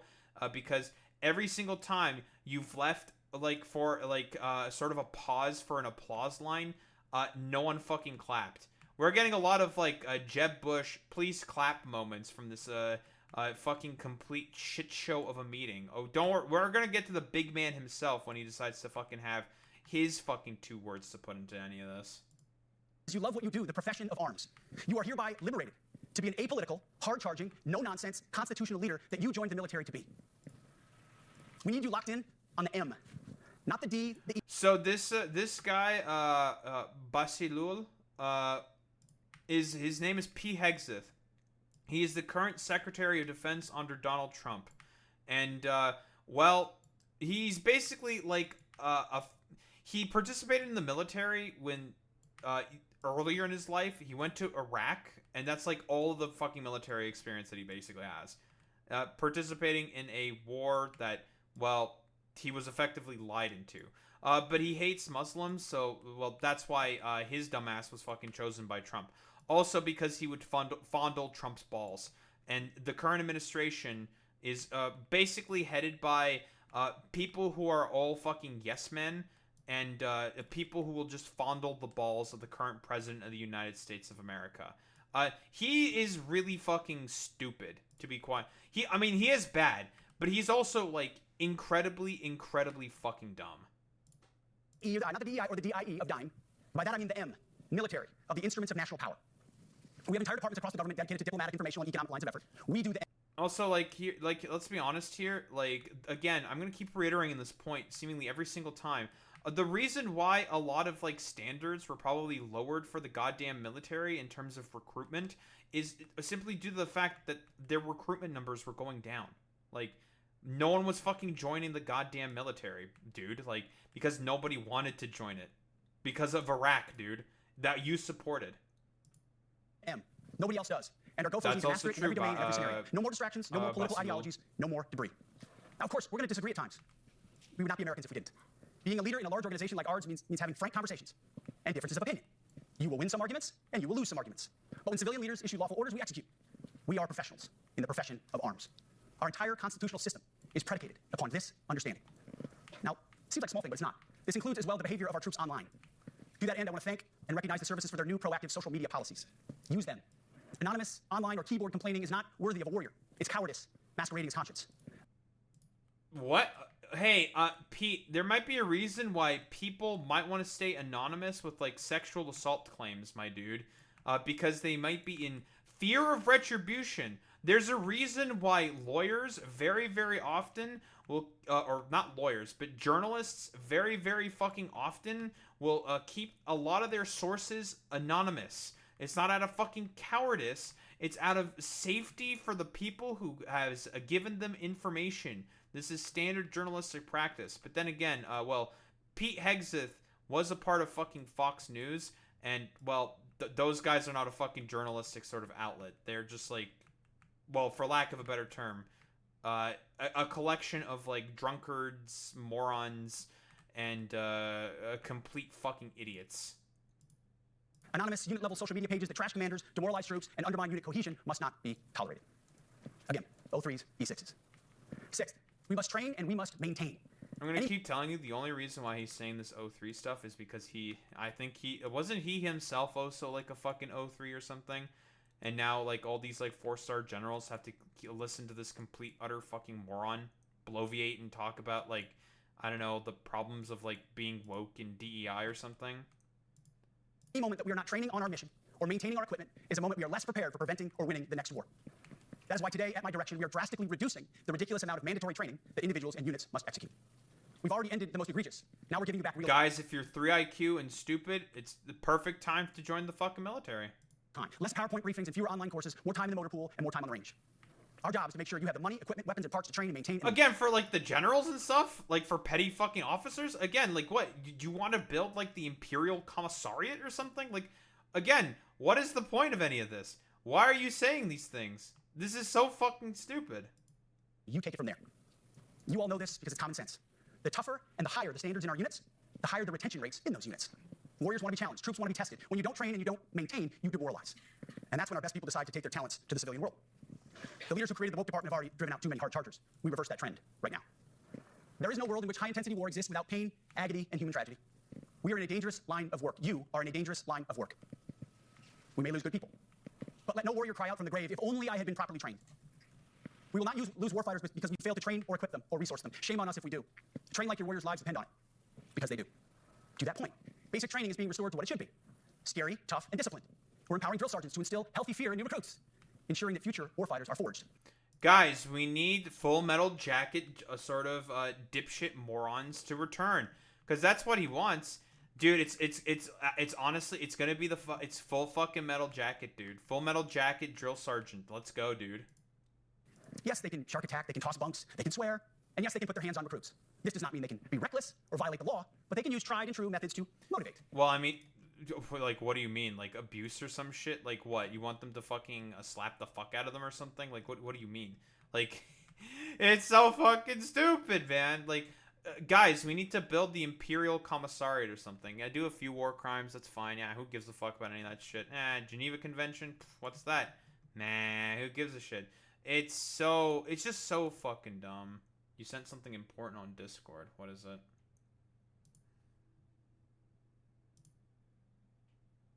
Psst. I don't want to forward this. Pete, what are you doing with that fucking subway, bro? With that foot long? Why you got a foot long? It's Jared Fogle, bro. It's Jared Fogle. He's back. It's him.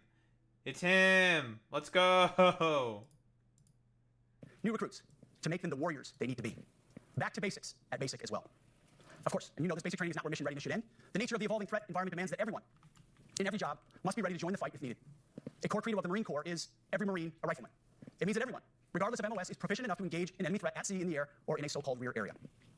We need to ensure that every member of our uniformed military maintains baseline. So I listened to a Bell the Fifth Column video about this, and basically this is a core philosophical tenet within the Marines, right?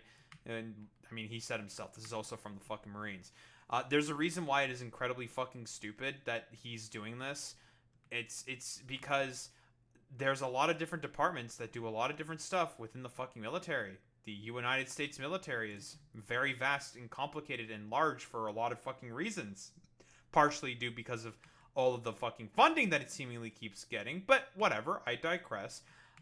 Just implementing a broader sort of like warrior culture, idiot LARP philosophy across all of the branches of the fucking military is not very fucking intelligent, right? Because again, certain parts of the military, Pete, are going to be better at other things over, well, other stuff in particular within the military, Pete. It's not as simple as just like, I don't know, forehead LARP fucking weirdo bullshit, Pete. Baseline proficiency in basic combat skills, especially because the next war, like the last, will likely not have a rear area. Finally, as President Trump rightly pointed out when he changed the department name, the United States has not won a major theater war since the name was changed to the Department of Defense in 1947. Well, that's because there hasn't been one. Like, why? Again, why would you want another big war to fucking have? Dude, he's literally doing his fucking Sundowner shtick, dude. It's literally Sundowner, bro. Like, we need to have more war. Everyone likes a little fucking war, Jack. Everyone always wants a little bit of war, dude. One conflict stands out in stark contrast. The Gulf War. Why? Well, there's a number of reasons. It was a limited mission with overwhelming force and a clear end state. But why did we execute and win the Gulf War the way we did in 1991? There's two overwhelming reasons. One was President Ronald Reagan's military buildup gave an overwhelming advantage. And two, military and Pentagon leadership had previous formative battlefield experiences. The men who led this department during the Gulf War were mostly combat veterans of the Vietnam War. They said never again to mission creep or nebulous end states. The same holds true today. Our civilian and military... He's lying. Oh, really? No more nebulous fucking end states. Okay, so then your buddy with fucking Israel and stuff like that, they love nebulous fucking end states. And again, with the Afghanistan war, Trump is literally fucking trying to go back into fucking Afghanistan right now. Like, no nebulous fucking end states to the fucking war, dude. Like, fucking spare me it.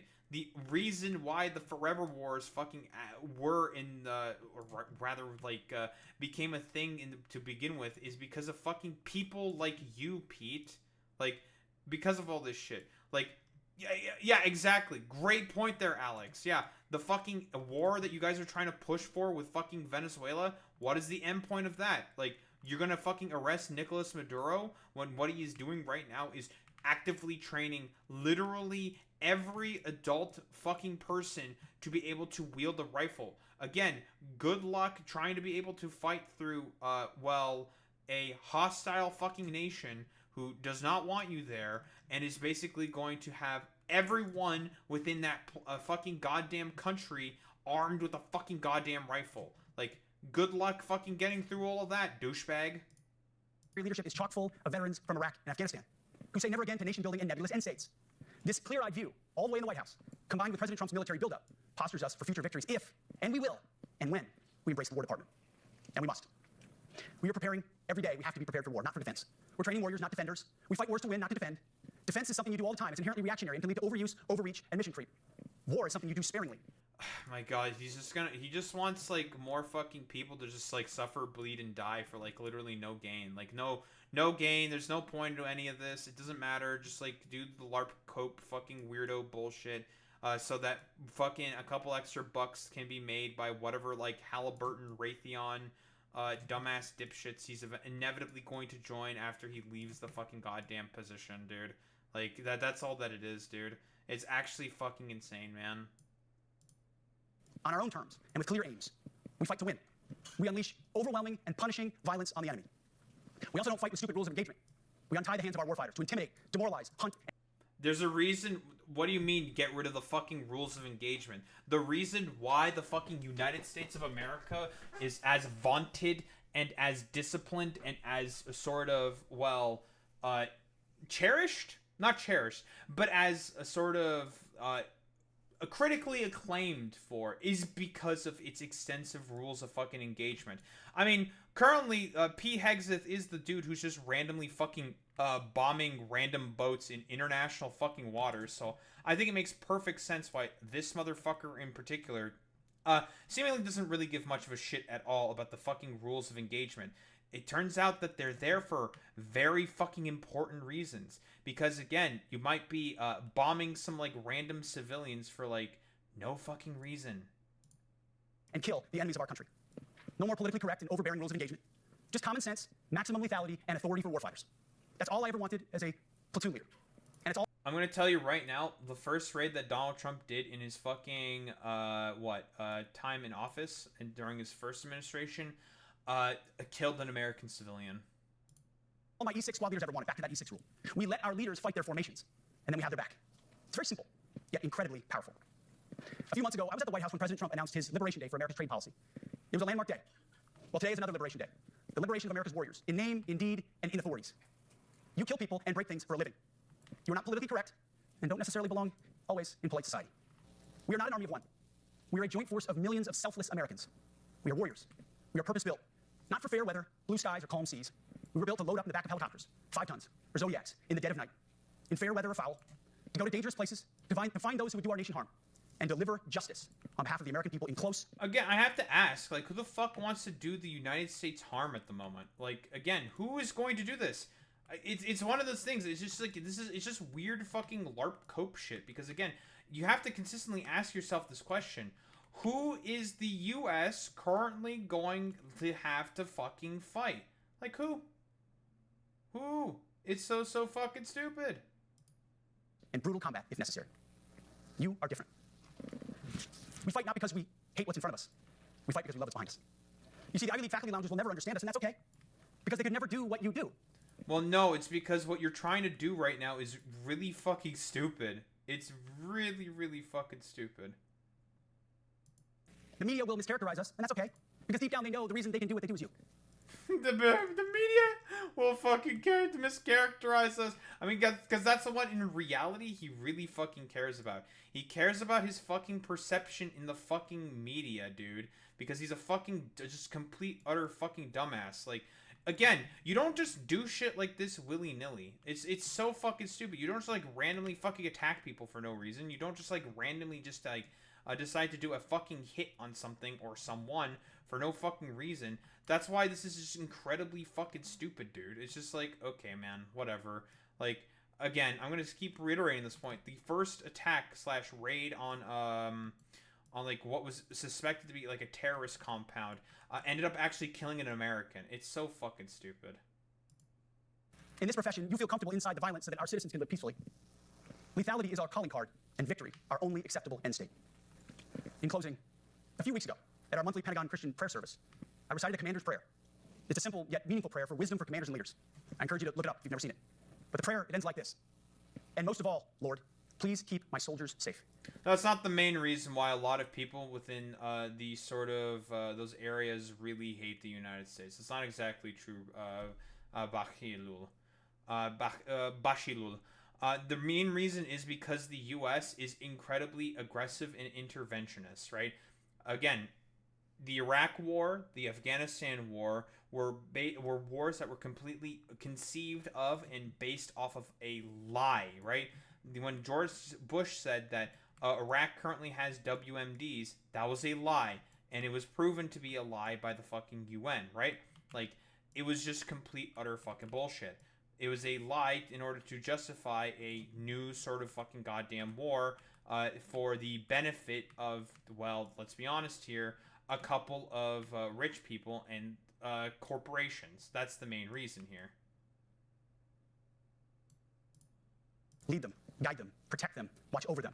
And as you gave all of yourself for me, help me give all of myself for them. And amen. I prayed this prayer many times since I've had the privilege of being your secretary. And I will continue to pray this prayer for each of you as you command and lead our nation's finest. Go forth and do good things, hard things. President Trump has your back, and so do I. And you'll hear from him shortly.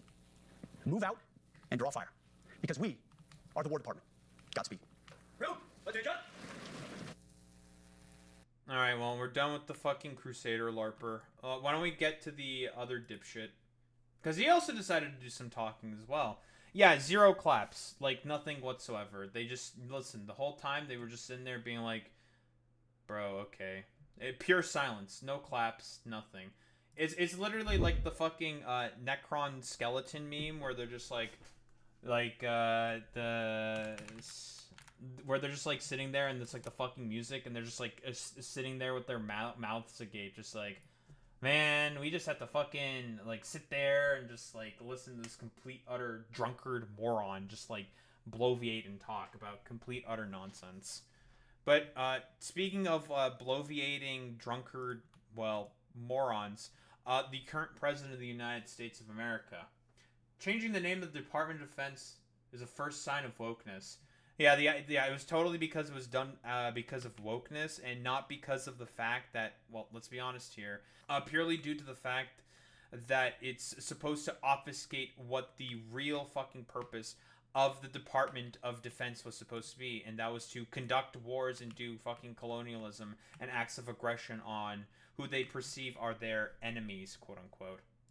It used to be called the Department of War. And he goes, yes, sir. They changed it like in the early 50s.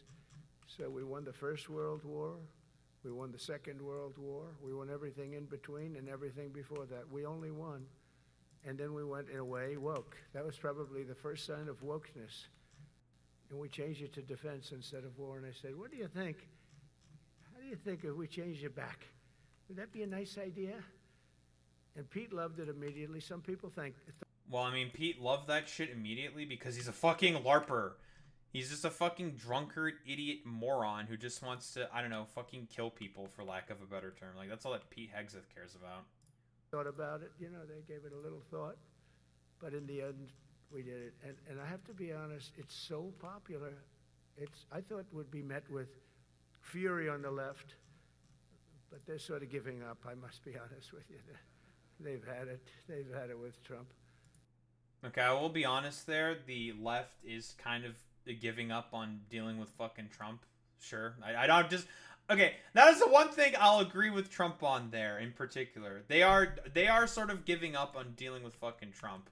But it's not because of... I don't even fucking know. Like, whatever idiotic fucking bullshit, dude. Yeah, I mean, that's ultimately the $1 million question you should consistently ask yourself every single time, Zane, is what war is currently trying to be won? Like what? Like, what? Which war? Like, that's the ultimate, like, $1 million fucking question, but that's never going to be fucking answered by these morons at all whatsoever. We were a little bit threatened by Russia recently. Uh-oh. Is this why they're trying to do this, like, morality weird fucking speech to bring up the morals of the troops or something? Yeah, the war against Chicago and stuff like that. Yeah, exactly. But what do we have here? We're a little bit threatened by Russia. Oh, could he be talking about Is it possible that he could be talking about the incursions into Romania, Poland, and Estonia, right? Right? This would have been the one on this would have been the one in Estonia by the Russians, right? And like the thing is just the reason why the Russians are doing that in particular right now, Trump, is because you're weak, man. They sense the fucking weakness. That's why they're fucking doing incursions right now. Because you're fucking pathetic, little bro. Oh, we got another fucking N-word moment. The N-word. That's a word that you don't say, folks. It's a big word. Stupid person that works for him mentioned the word nuclear. I moved That's the a N-word. submarine or two. I won't say about the two. Over to the coast. Also, I want everyone to keep this in mind again. He is talking to a room of just professionals, and he's just incoherently fucking rambling on about fucking submarines, for God's sake. Coast of Russia, just to be careful, because we can't let people throw around that word. I call it the N-word. There are two N-words, and you can't use either of them.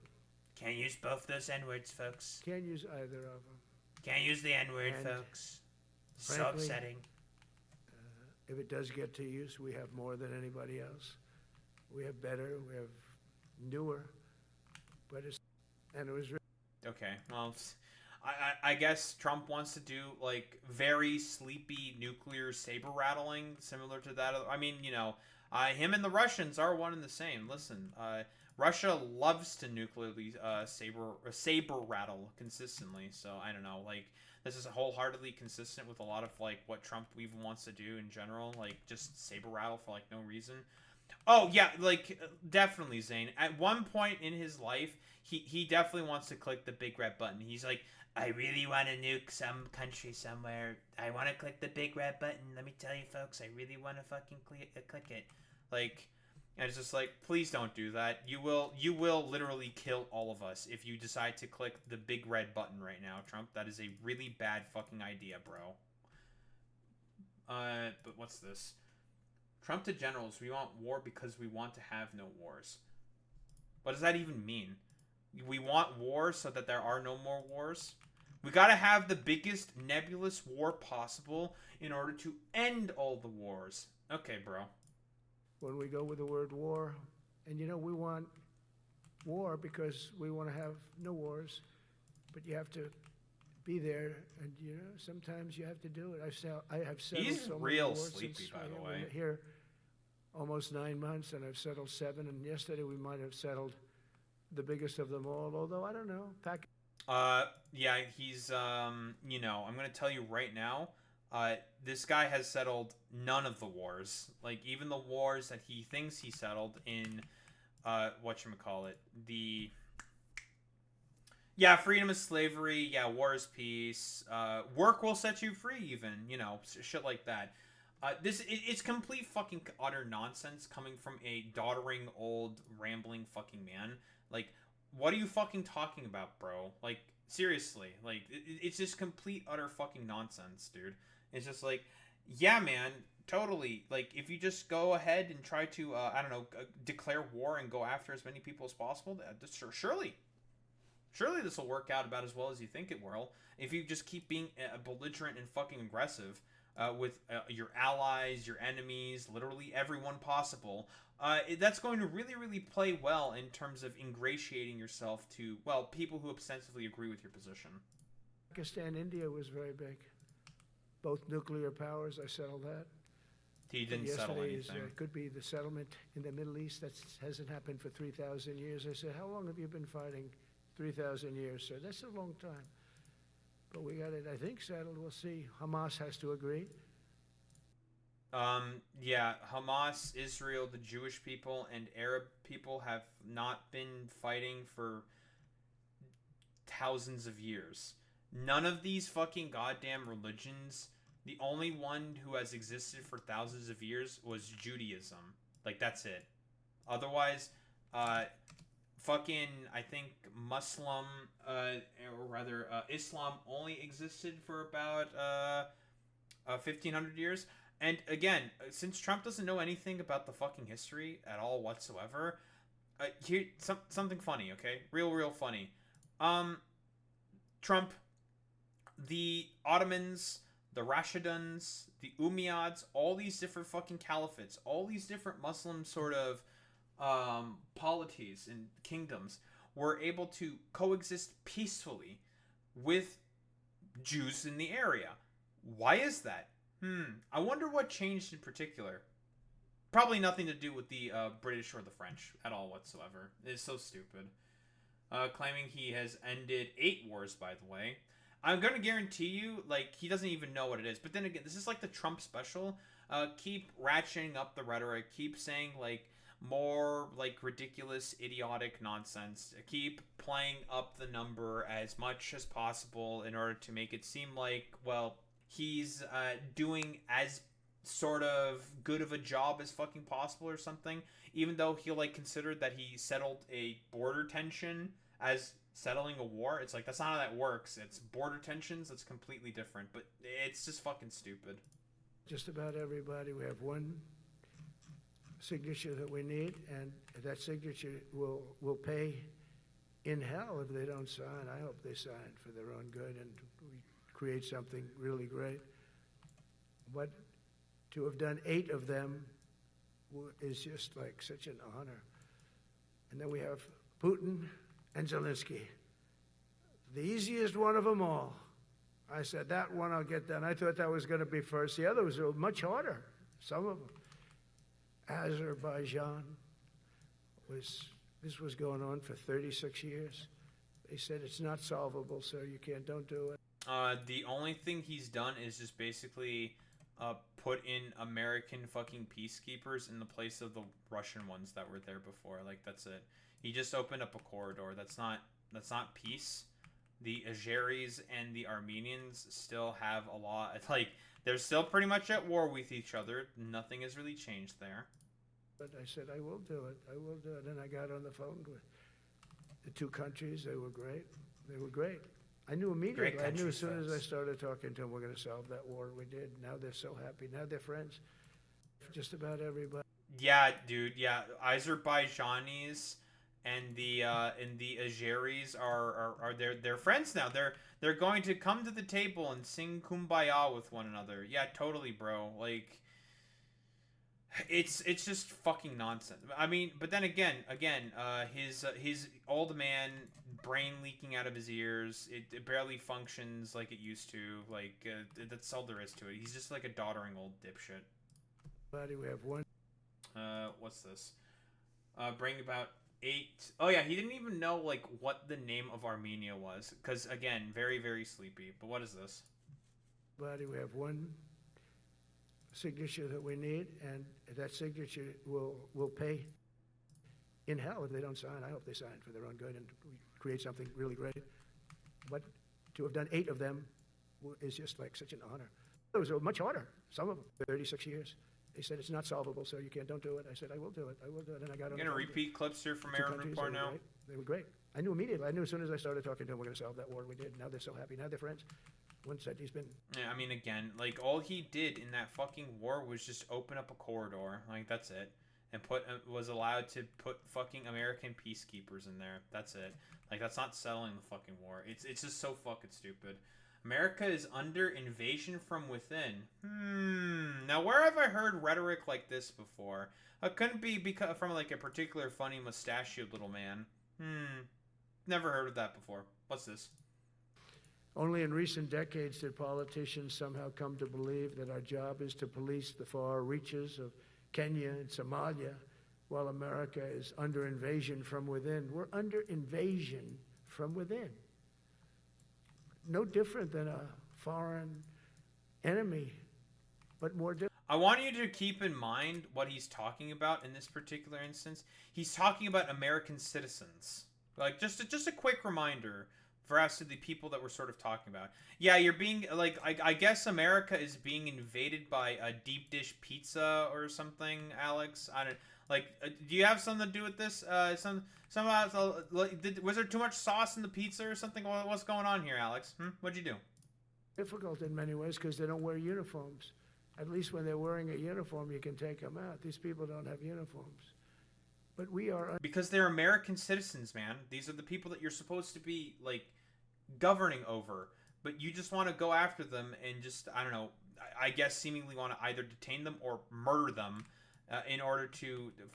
For what exactly? Like, in order to consolidate more power under yourself? Like, what is the purpose of this? Again, in reality... Since we're dealing with Trump here, and he's just a complete, utter tin pot authoritarian, he wants to do everything possible in order to gain as much power as possible. Because, let's be honest here, he's not long for this world. He wants to do everything in his fucking power in order to be able to have all of the power under himself. Like, that's literally all that it is. Like, bro just wants to be a fucking authoritarian before he finally fucking kicks the can. Like, that's it. He just wants to be a fucking dictator that's in power. Like, that's why he wants to go after those he perceives as the enemy within. And again, thanks to the fucking Charlie Kirk assassination, all of this, like, tension and fucking rhetoric has only been reaching more and more of a particular, like, fever pitch that's just going to keep... Well, honestly, for lack of a better term, it's just going to keep going. It's going to keep getting worse until something crazy actually fucking happens. Like, but part of me also wants to say that, honestly, I feel like nothing is going to fucking happen overall. Well, just simply due to the fact that people like Trump, people like him are cowards who are not willing to put their fucking goddamn nuts on the table, right? A lot of people, like, within 1933 in Germany and whatnot, were more and more willing than ever in order to put their fucking goddamn nuts on the table. And, well, for a lot of fucking fascists, they're just not willing to do the same anymore. Like, they don't want to do that. They value their own lives too much. With people who are co-signing themselves to death, they are more and more and more willing than ever in order to be able to just, well, for lack of a better term here, just co-sign themselves to death and just do anything possible in order to gain victory for their perceived ideology. But what do we have here? Now he decides to go off on like a fucking screed and rant about like immigration and the enforcement that he's doing with the National Guard again, which is something that none of these fucking local politicians or governors ever really fucking asked for, except for the Tennessee governor, but that's because he's a Republican.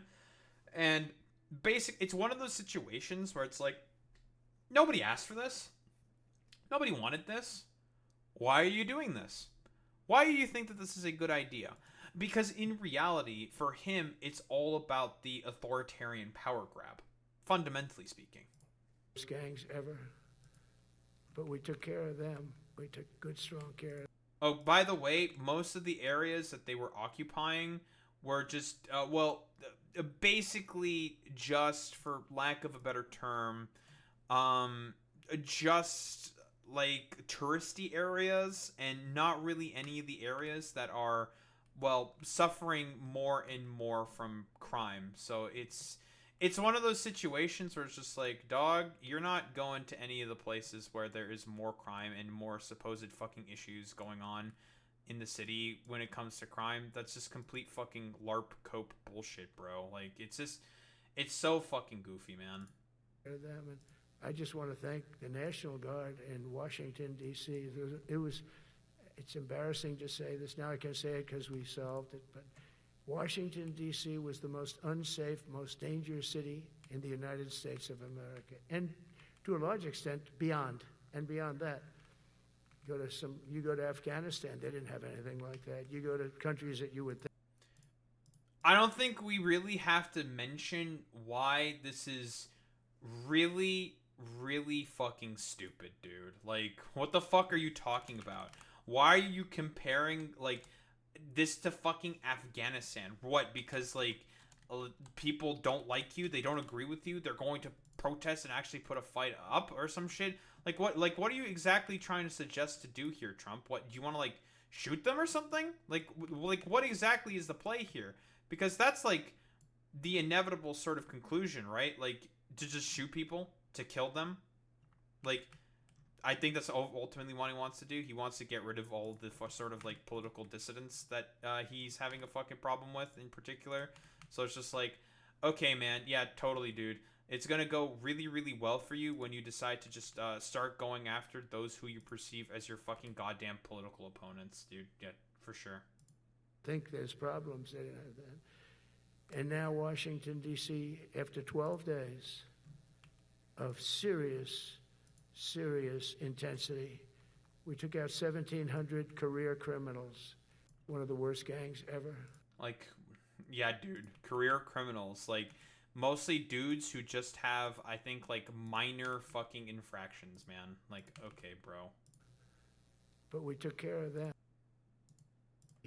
Ones that are run by the radical left Democrats, what they've done to San Francisco, Chicago, New York, Los Angeles, they're very unsafe places, and we're going to straighten them out. All of those places are having current historic lows in crime. He's lying, but then again, like I've been consistently saying before, for him, it's all about the authoritarianism. He just wants to basically make the lives of people significantly worse. That's all that there is to it. I mean, sometimes it really just doesn't get any more complicated than that. Like, I'll be quite honest. One by one. And this is going to be a major part for some of the people in this room. That's a war, too. It's a war from within. Controlling the physical territory of our border is essential to national security. Now he's like bringing this into like fucking borders for national. Now, if anything, the thing that you don't believe in, climate change, is probably way more fucking essential for any of that stuff. But whatever. This idiot doesn't fucking understand any of that stuff because, again, like I've said before, he's a complete fucking moron. Ones that are run by the radical left Democrats, what they've done to San Francisco. We should use some of these dangerous cities as training grounds for our military, National Guard, but military. What?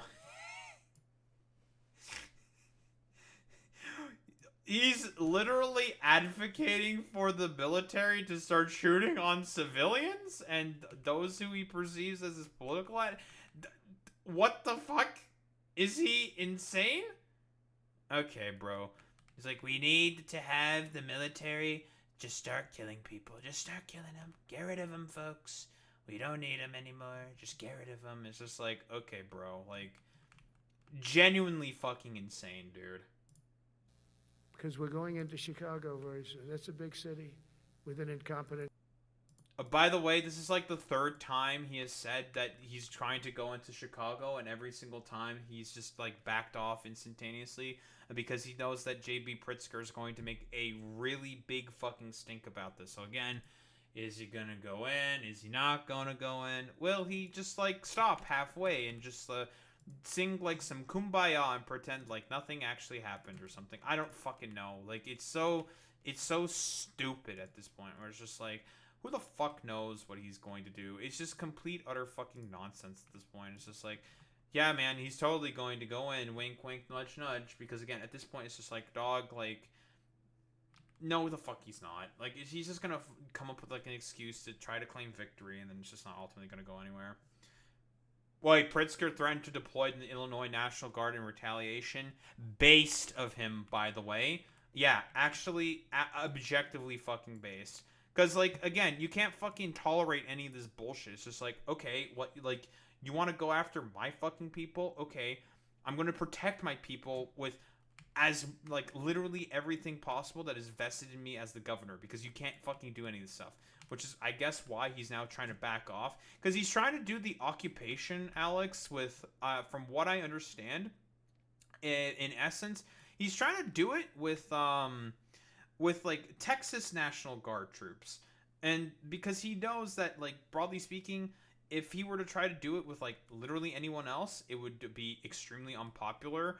And well, his already terrible approval rating is just going to keep going worse. It'll go like down and down and down. Like, so he has to do this with basically like literally anybody else. It's just like, well, this is not going to play well for me politically. So, you know, we're just going to try to do the invasion with not any other, with the Illinois National Guard, because I don't think it's going to work out well for me. Stupid governor, stupid. They threw him out of his family business. He was so stupid. I know the family. he becomes governor. He's got money. Not money that he made, but he ran for governor, he won, and now he criticizes us all the time. And last week... Yeah, because what you're doing is illegal, bro. Like, everything that you've been doing is illegal. All the things that you've been trying to fight in court for have been illegal and deemed illegal. Like, that's the thing. All of you are illegal. They had 11 people murdered, 44 people shot. The week before that, they had 5 people murdered, 28 people shot. Every weekend, they lose 5, 6. If they lose 5, they're considering it a great week. They shouldn't lose any. Very important mission. And I told Pete, it's so fucking goofy, man. What is this? Portland, Oregon, where it looks like a war zone. By the way, this is the exact same, like, stupid bullshit that, well, let's be fucking quite honest here, that every fucking conservative during the BLM protests during 2020, you know, around that time, and 2021, were saying that, oh, it's all a war zone. Portland, Oregon is like burning to the ground, and it's just like, no, it's not. This is so fucking ridiculous and stupid, bro. Like, come on. Like, the idea that you think that this is the case is just very, very fucking stupid. And it's all because of, generally speaking, police being active fucking agitators in with those communities. Because let's not forget, and because this is a thing that consistently happens, Daho, you're trying to tell me that the police will do anything possible to actively encourage people to be violent, so then they can use that as an excuse to be violent against them? No. Military desperately. How about Portland? Portland, Oregon, where it looks like a war zone. And I get a call from the liberal governor. Sir, please don't come in. We don't need you. I said, well, unless they're playing false tapes, this looked like World War II. Your place is... It's just doddering old man Grandpa Simpson moment. Yeah, it's false. This is what happens when you see way too much shit on fucking goddamn TV and just inherently believe it to be fucking real. Because again, Fox News was also basically pushing for and consistently talking about, well, let's be quite honest here, talking about how fucking Portland, Oregon is burning down. It's just like, that's just not the case. There's no evidence of this. Trust me there, Durandi. You'll get a lot of stupid, idiotic YouTube responses to fucking comments. That's just the consistency. Burning down. I mean, you must be kidding. Sir, we have it under control. I said, you don't have it under control, Governor, but I'll check it, and I'll call you back. I called her back. I said, this place is a nightmare. Probably, it's certainly not the biggest, but it's one of the worst. It's brutal. They go after our ICE people, who are great patriots, and tough job too, but they love it. Yeah, sure, dude. Yeah, everyone is such a big fan of the current Gestapo who are gallivanting about and just like randomly fucking kidnapping people. Totally, bro. Yeah, fucking cope and seethe about it, bro. What is this? They took a big percentage of Seattle. Now, it's always Portland, Oregon that the conservatives point to that's like burning down to the ground, even though they've presented like zero evidence to suggest that was ever the fucking case. Because conservatives lie. They lie all the time. They lie about as much as they breathe. Consistently. But, you know. I love China. I love China too.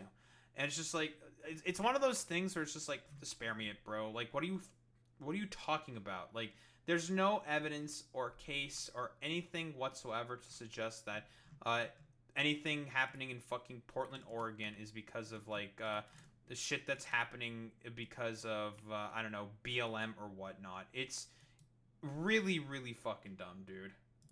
Some of the things where they took over parts of Seattle, they actually took over a big percentage of Seattle. Think of that. You remember that. That was a while ago. And I sent in the troops, and they were gone. As soon as I sent them in, oh, when we send in the troops, if you have a real leader that says you got to do what you have to do, I put that out the other day. You got to do what you got to do, because we don't want our people hurt as they stand by. I was watching during Biden. Look at some of the things. I'm trying to think about this. It's like, what are you fucking talking about, bro? Like, what do you fucking mean? Like, Biden blaming for any of this stuff. It's like, what are you saying, dude? Like, huh? Now you're talking about your political predecessor. Like, huh? It's just one of those things where it's just like more doddering old man nonsense. Like, who took over a large percentage of Seattle now?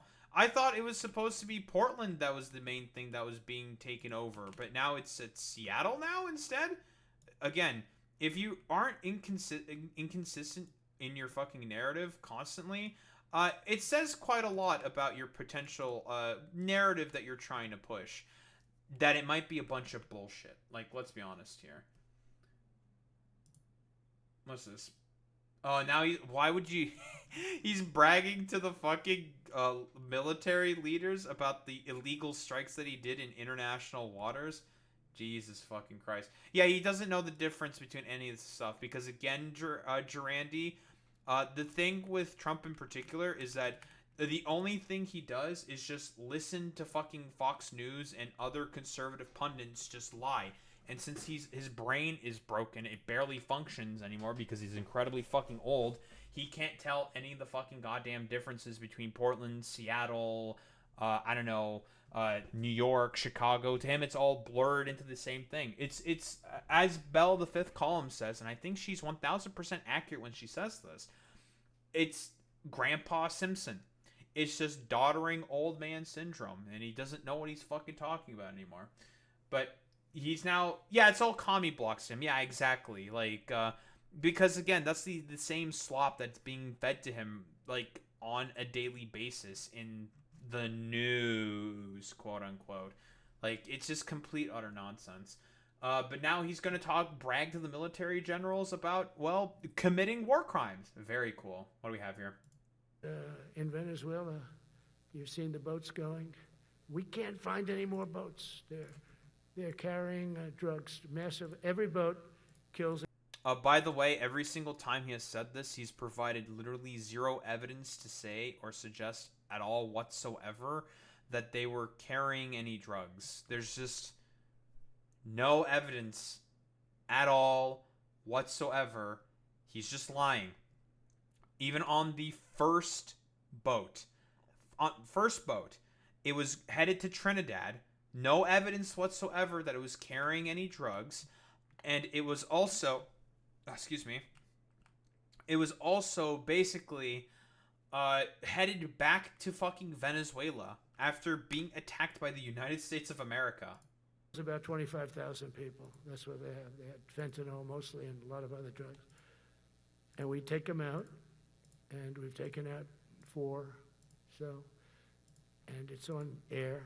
Everybody gets to see it. Not that we're... He's taken out 4 of these boats. By the way, these are all extrajudicial murders.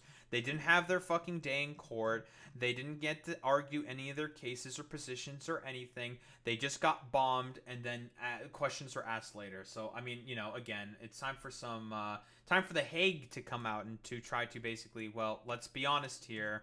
And it's just complete, utter fucking nonsense, dude. Like, what are you talking about, dude? Like, you just extrajudiciously fucking murdered people, and I thought you were supposed to be the pro-peace candidate. Like, what are you doing, man? Like, it's complete fucking bullshit. We like to do that. But every boat kills 25,000 on average, 20. Some people say more. You know, you see these boats, they're stacked up with bags of white powder. That's mostly fentanyl. No evidence of this, by the way. And now we have a problem. General Kane says, sir, there are no boats out there. Not even fishing boats. They don't want to go fishing. I don't blame them. There'll be no fishing today. You know. But it's amazing what strength will do, because all we want to do is stop drugs from flowing into our country. It's destroying. We lost 300,000 people got our died papers last when we year. moved. Everybody knows friends, many friends probably, that... So he was 300,000. I remember when Trump basically said it was 300 million or something. It was about 300 million that died last year to fentanyl. I guess he decided to actually get the correct numbers. Good job, Trump. Again, just because a bunch of people died to fucking fentanyl and to drug overdoses, which can be fucking treated if there's a good healthcare system, but you just gutted healthcare in the United States of America. So again, it's one of those things where it's just like, spare me it. That doesn't mean you just do extrajudicial murders of people coming in on fucking speedboats. Like you just can't do that. That is against international laws, bro. Like, it's so stupid. What is this? Last month, I signed an executive order to provide training for a quick reaction force that will help quell civilian disturbances. Oh, so now it's time to get the fucking stormtroopers. Oh, very cool. Started yet. Last month, I signed an executive order to provide training for a quick reaction force that can... Also, I'm just going to say this, Basilul. The election that just happened in 2024 was probably the closest election in U.S. history, and Trump did not win a majority of the vote. I think the vote percentage came out to be about 49.8 or 9%. He didn't even win 50%. Like, a lot of people, generally speaking, didn't vote for Kamala Harris because they feel generally apathetic towards Kamala Harris. The biggest voting bloc within the United States of America is non-voters, people who do not go to vote. Because again, broadly speaking, people are rather sick and tired of the current sort of electoral system and economy that exists within the United States of America. People are sick of it. So they don't go out to support anyone because they're just like, we've had enough of the bullshit. Like, we can't fucking take it anymore. Like, this is stupid, this is dumb, and we hate this. Can help quell civil disturbances. This is going to be a big thing for the people in this room because it's the enemy from within, and we have to handle it before it gets out of control. It won't get out of control. Once you get involved at all, they all... All right, it's time to train more stormtroopers in order to quell dissent. Let's go. But it's not inherently democratic within the United States of America. The United States of America is wholeheartedly okay with just ignoring large swaths of people and giving more power to minority amounts of people with smaller percentages of the voting populace in order to be able to have some form of perceived fairness. That's not democracy. That is, honestly, for lack of a better term, DEI for small fucking conservative states. Like, generally speaking, everyone who is in a blue state has their vote counted lesser, like, for example, in California in comparison to that of Montana. A vote in Montana, which will always go Republican because it's a tiny fucking state, is always going to have significantly more power in terms of, well, voting ability, simply due to the fact that they still have 2 senators, and same with California, they also have 2 senators, which is a significant amount of power per vote in comparison to that of Californians. Like, for example, 2 senators represent about 30 million people in California. Meanwhile, 2 senators represent about 500,000 people in Montana or something. Not even 1 million people. That's inherently undemocratic. And that is built on purpose within the United States of America. Like, that's what it is. And people, generally speaking, really do not like that fact. And they've had enough of it. Oh, yeah, that's true there, Zane, as well. Yeah, there's also a statistic that even if only 30% of the population agrees with the law, it can still get passed. That's not very fucking democratic. Not at all whatsoever. Like, if only a part of a population can agree for something to be passed which can harm the other 70%, that's inherently undemocratic. The fundamental problem is with the sort of the underlying basis with the U.S.'s election system, and don't think it's much better in Canada. We are better in Canada, but we still have a lot of the same exact electoral structures as that of the United States of America. We still have a first past the post system like them, and people are also not very big fans of that within, well, Canada, where a lot of people, specifically in the state, in the province that I live in, and in Quebec, have way more power in comparison to everyone else in the country. Like, let's be honest here. Let's just continue with this stuff. Trump declaring war on Americans. Our history is filled with military heroes who took on all enemies, foreign and domestic. What exactly are you implying with this, Trump? That you basically just want to go after those who are your perceived political enemies because you're just a tin pot fucking dictator? Yes. Yes, that's exactly what I'm saying. And what he is saying. These service members are following in a great and storied military tradition, from protecting frontier communities to chasing outlaws and bandits in the Wild West. And our history is filled with military heroes who took on all enemies, foreign and domestic. You know that phrase very well. That's what the oath says, foreign and domestic. Well, we also have domestic. George Washington, Abraham Lincoln, Grover Cleveland, George Bush, and others all used the armed forces to keep domestic order and peace. Many of... Yeah, illegally, generally speaking. But you want to do that in order to gain more power for yourself. That's why you want to do it in particular. Like, you're just doing this as, like, basically an excuse to do everything possible to gain even more power for yourself. Like, again, you're not really much of an honest actor in this, little bro. Of our leaders used the military to keep peace. Now they like to say, oh, you're not allowed to use the military. And you know what the people... Because you're not. You're trying to use the military in order to do an occupation of people. Like, that is illegal under the U.S. Like, you can't just do that. Like, sorry, Trump. You can't just, like, do a military dictatorship. People might be pretty upset with that. Say that people in those cities where they're being raped and shot and beat up, you know what they say? We love the military. You ever see where they interview the people on the street? I've never seen somebody say they don't, unless they're radical and paid off, because a lot of these insurrectionists are paid by, whether it's Soros or other. He's doing Soros conspiracism to say that the military occupations the counter protesters are doing to the fucking ICE Gestapo freaks are all just paid actors by Soros. And again, he's just saying this stuff to a bunch of military generals. Oh my god, that's so fucking ridiculous. What is this? Could I have your hand? Who disappears that rising cane is no good? What the fuck does it even mean? By the way, I hope you all agree. If anybody disagrees, could I please have your hand? Who disappears that raising cane is no good? Just raise your hand. I don't see any hands raised. All right. That means you're okay. That means that he's okay.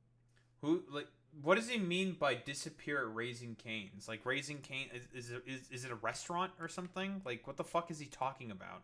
Like, I don't know, more like Grandpa Simpson-esque rambling or something? Oh, yeah. He also had a big problem at the UN General Assembly when, like, walking up and down the stairs. Really mid-fried chicken franchise? Okay, well, I guess that's why Trump's a fan of it or something, because he loves anything that's basically really, really mid. What is he talking about here in particular? Like, is he trying to, like, talk now about, like, the escalator at the UN General Assembly building in New York is out to fucking get him or something? Like, what are you fucking talking about, bro? Get him falling downstairs every day. Every day the guy's falling downstairs. He said, it's not our president. We can't have it. I'm very careful, you know, when I walk downstairs like I'm on stairs, like these stairs. I walk very slowly. Nobody has to set a record. Just try not to fall, because it doesn't work out well. A few of our presidents have fallen, and it became a part of their legacy. We don't want that. You walk nice and easy. You don't have to set any record. Be cool. Yeah, he's definitely the dementia is really starting to take over. I think it's just starting to get much worse and worse. And what is this? I'm so disappointed in Putin. Guys, I must show deference and continue to worship Putin at all costs. What do we have here? So I think we'll get that done, but that's turned out to be the toughest one. I'm so disappointed in President Putin. I thought he would get this thing over with. I wonder why That war Putin. done in a week. Gee, I wonder why Putin does not want to fucking negotiate with you and is uninterested, fundamentally speaking, in negotiating with you or the fucking Ukrainians on anything. I couldn't possibly think of anything. And I said to him, you don't look good. You're 4 years fighting a war that should have taken a week. Are you a paper tiger? And it's a shame, but I think eventually we'll get that one done, just like in theory, I want to knock on wood, because you never know. It's like we're going to have the Middle East done. So I think... Yeah, I don't think he's going to have the Middle East done, because again, we've taken a look at the proposal that Trump basically has for, Gaza, and it's basically just have the Palestinian kafala system, like, effectively within the Gaza Strip. So yeah, I don't think it's gonna work out. Senile. He's just old. He's a doddering old man. Listen, I'm just so sleepy. I'm so tired. I keep constantly talking about how Joe Biden's like so sleepy and tired, but really, it's honestly me, folks. But what was this final part of his speech? Even put them in that position, but they're not going to stand in our way ever again. You'll never see 4 years like we had with Biden and that group of incompetent people that ran this country that should have never been there. Because we had the United States military, the best, the boldest, the bravest that the world has ever seen, that the world has ever known. We're the best. With leaders like we have right here in this beautiful room today, we will vanquish every danger and crush every threat to our freedom in every generation to come. Because we will fight, fight, fight, and we will win, win, win. I want to just... Guys, don't pay attention to any of the numbers in terms of the economy or anything like that, because that means we're winning, right? That's how that works. That's how you win, right? By having, basically, Depression-era sort of, terrible economic numbers. Very, very cool. Just thank you once again, and God bless the United States military, and God bless America. God bless you all. Thank you very much. Complete fucking senility, of course. Very, very cool. Complete, utter fucking senility. And we're just gonna wrap this up with, one final little moment here. He decided to have his own Jeb Bush please clap moment. I think this is a perfect encapsulation for us to just how, pathetic and just weak and ineffective the Trump administration is. Never walked into a room so silent before. This is very... Don't laugh. Don't laugh. You're not allowed to do that. You know what? Just have a good time. And if you want to applaud, you applaud. And if you want to do anything you want, you can do anything you want. And if you don't like what I'm saying, you can leave the room. Of course, there goes your rank. There goes your future. I've never walked into... Guys, I need you to clap for the dear leader. Please clap. You gotta clap for us. But yeah, I don't know.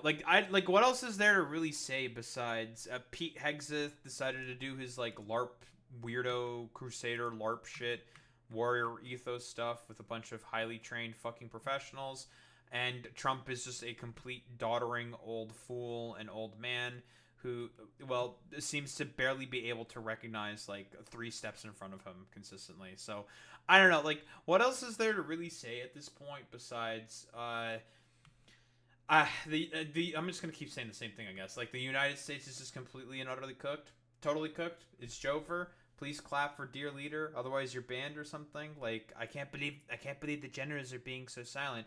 Yeah, because you're trying to politicize a obviously apolitical fucking institution. If they applaud for you, that means they would have to take a particular side. That's how that works, which is why they're not gonna applaud for you. This is really fucking dumb and stupid. But then again, Trump is a doddering old man, and his brain is just completely starting to leak out of his fucking ears. But, what can you do and what can you say besides brain broken, cooked, everything is Wallahi, Jover, his brain is leaking out of his ears, and I think really this reaction, this image of all these generals just sitting there in complete silence, just being like, oh, Jesus Christ. What the fuck are we currently having to deal with here? Just a complete doddering old fool and his, stupid LARPer idiot little chud son.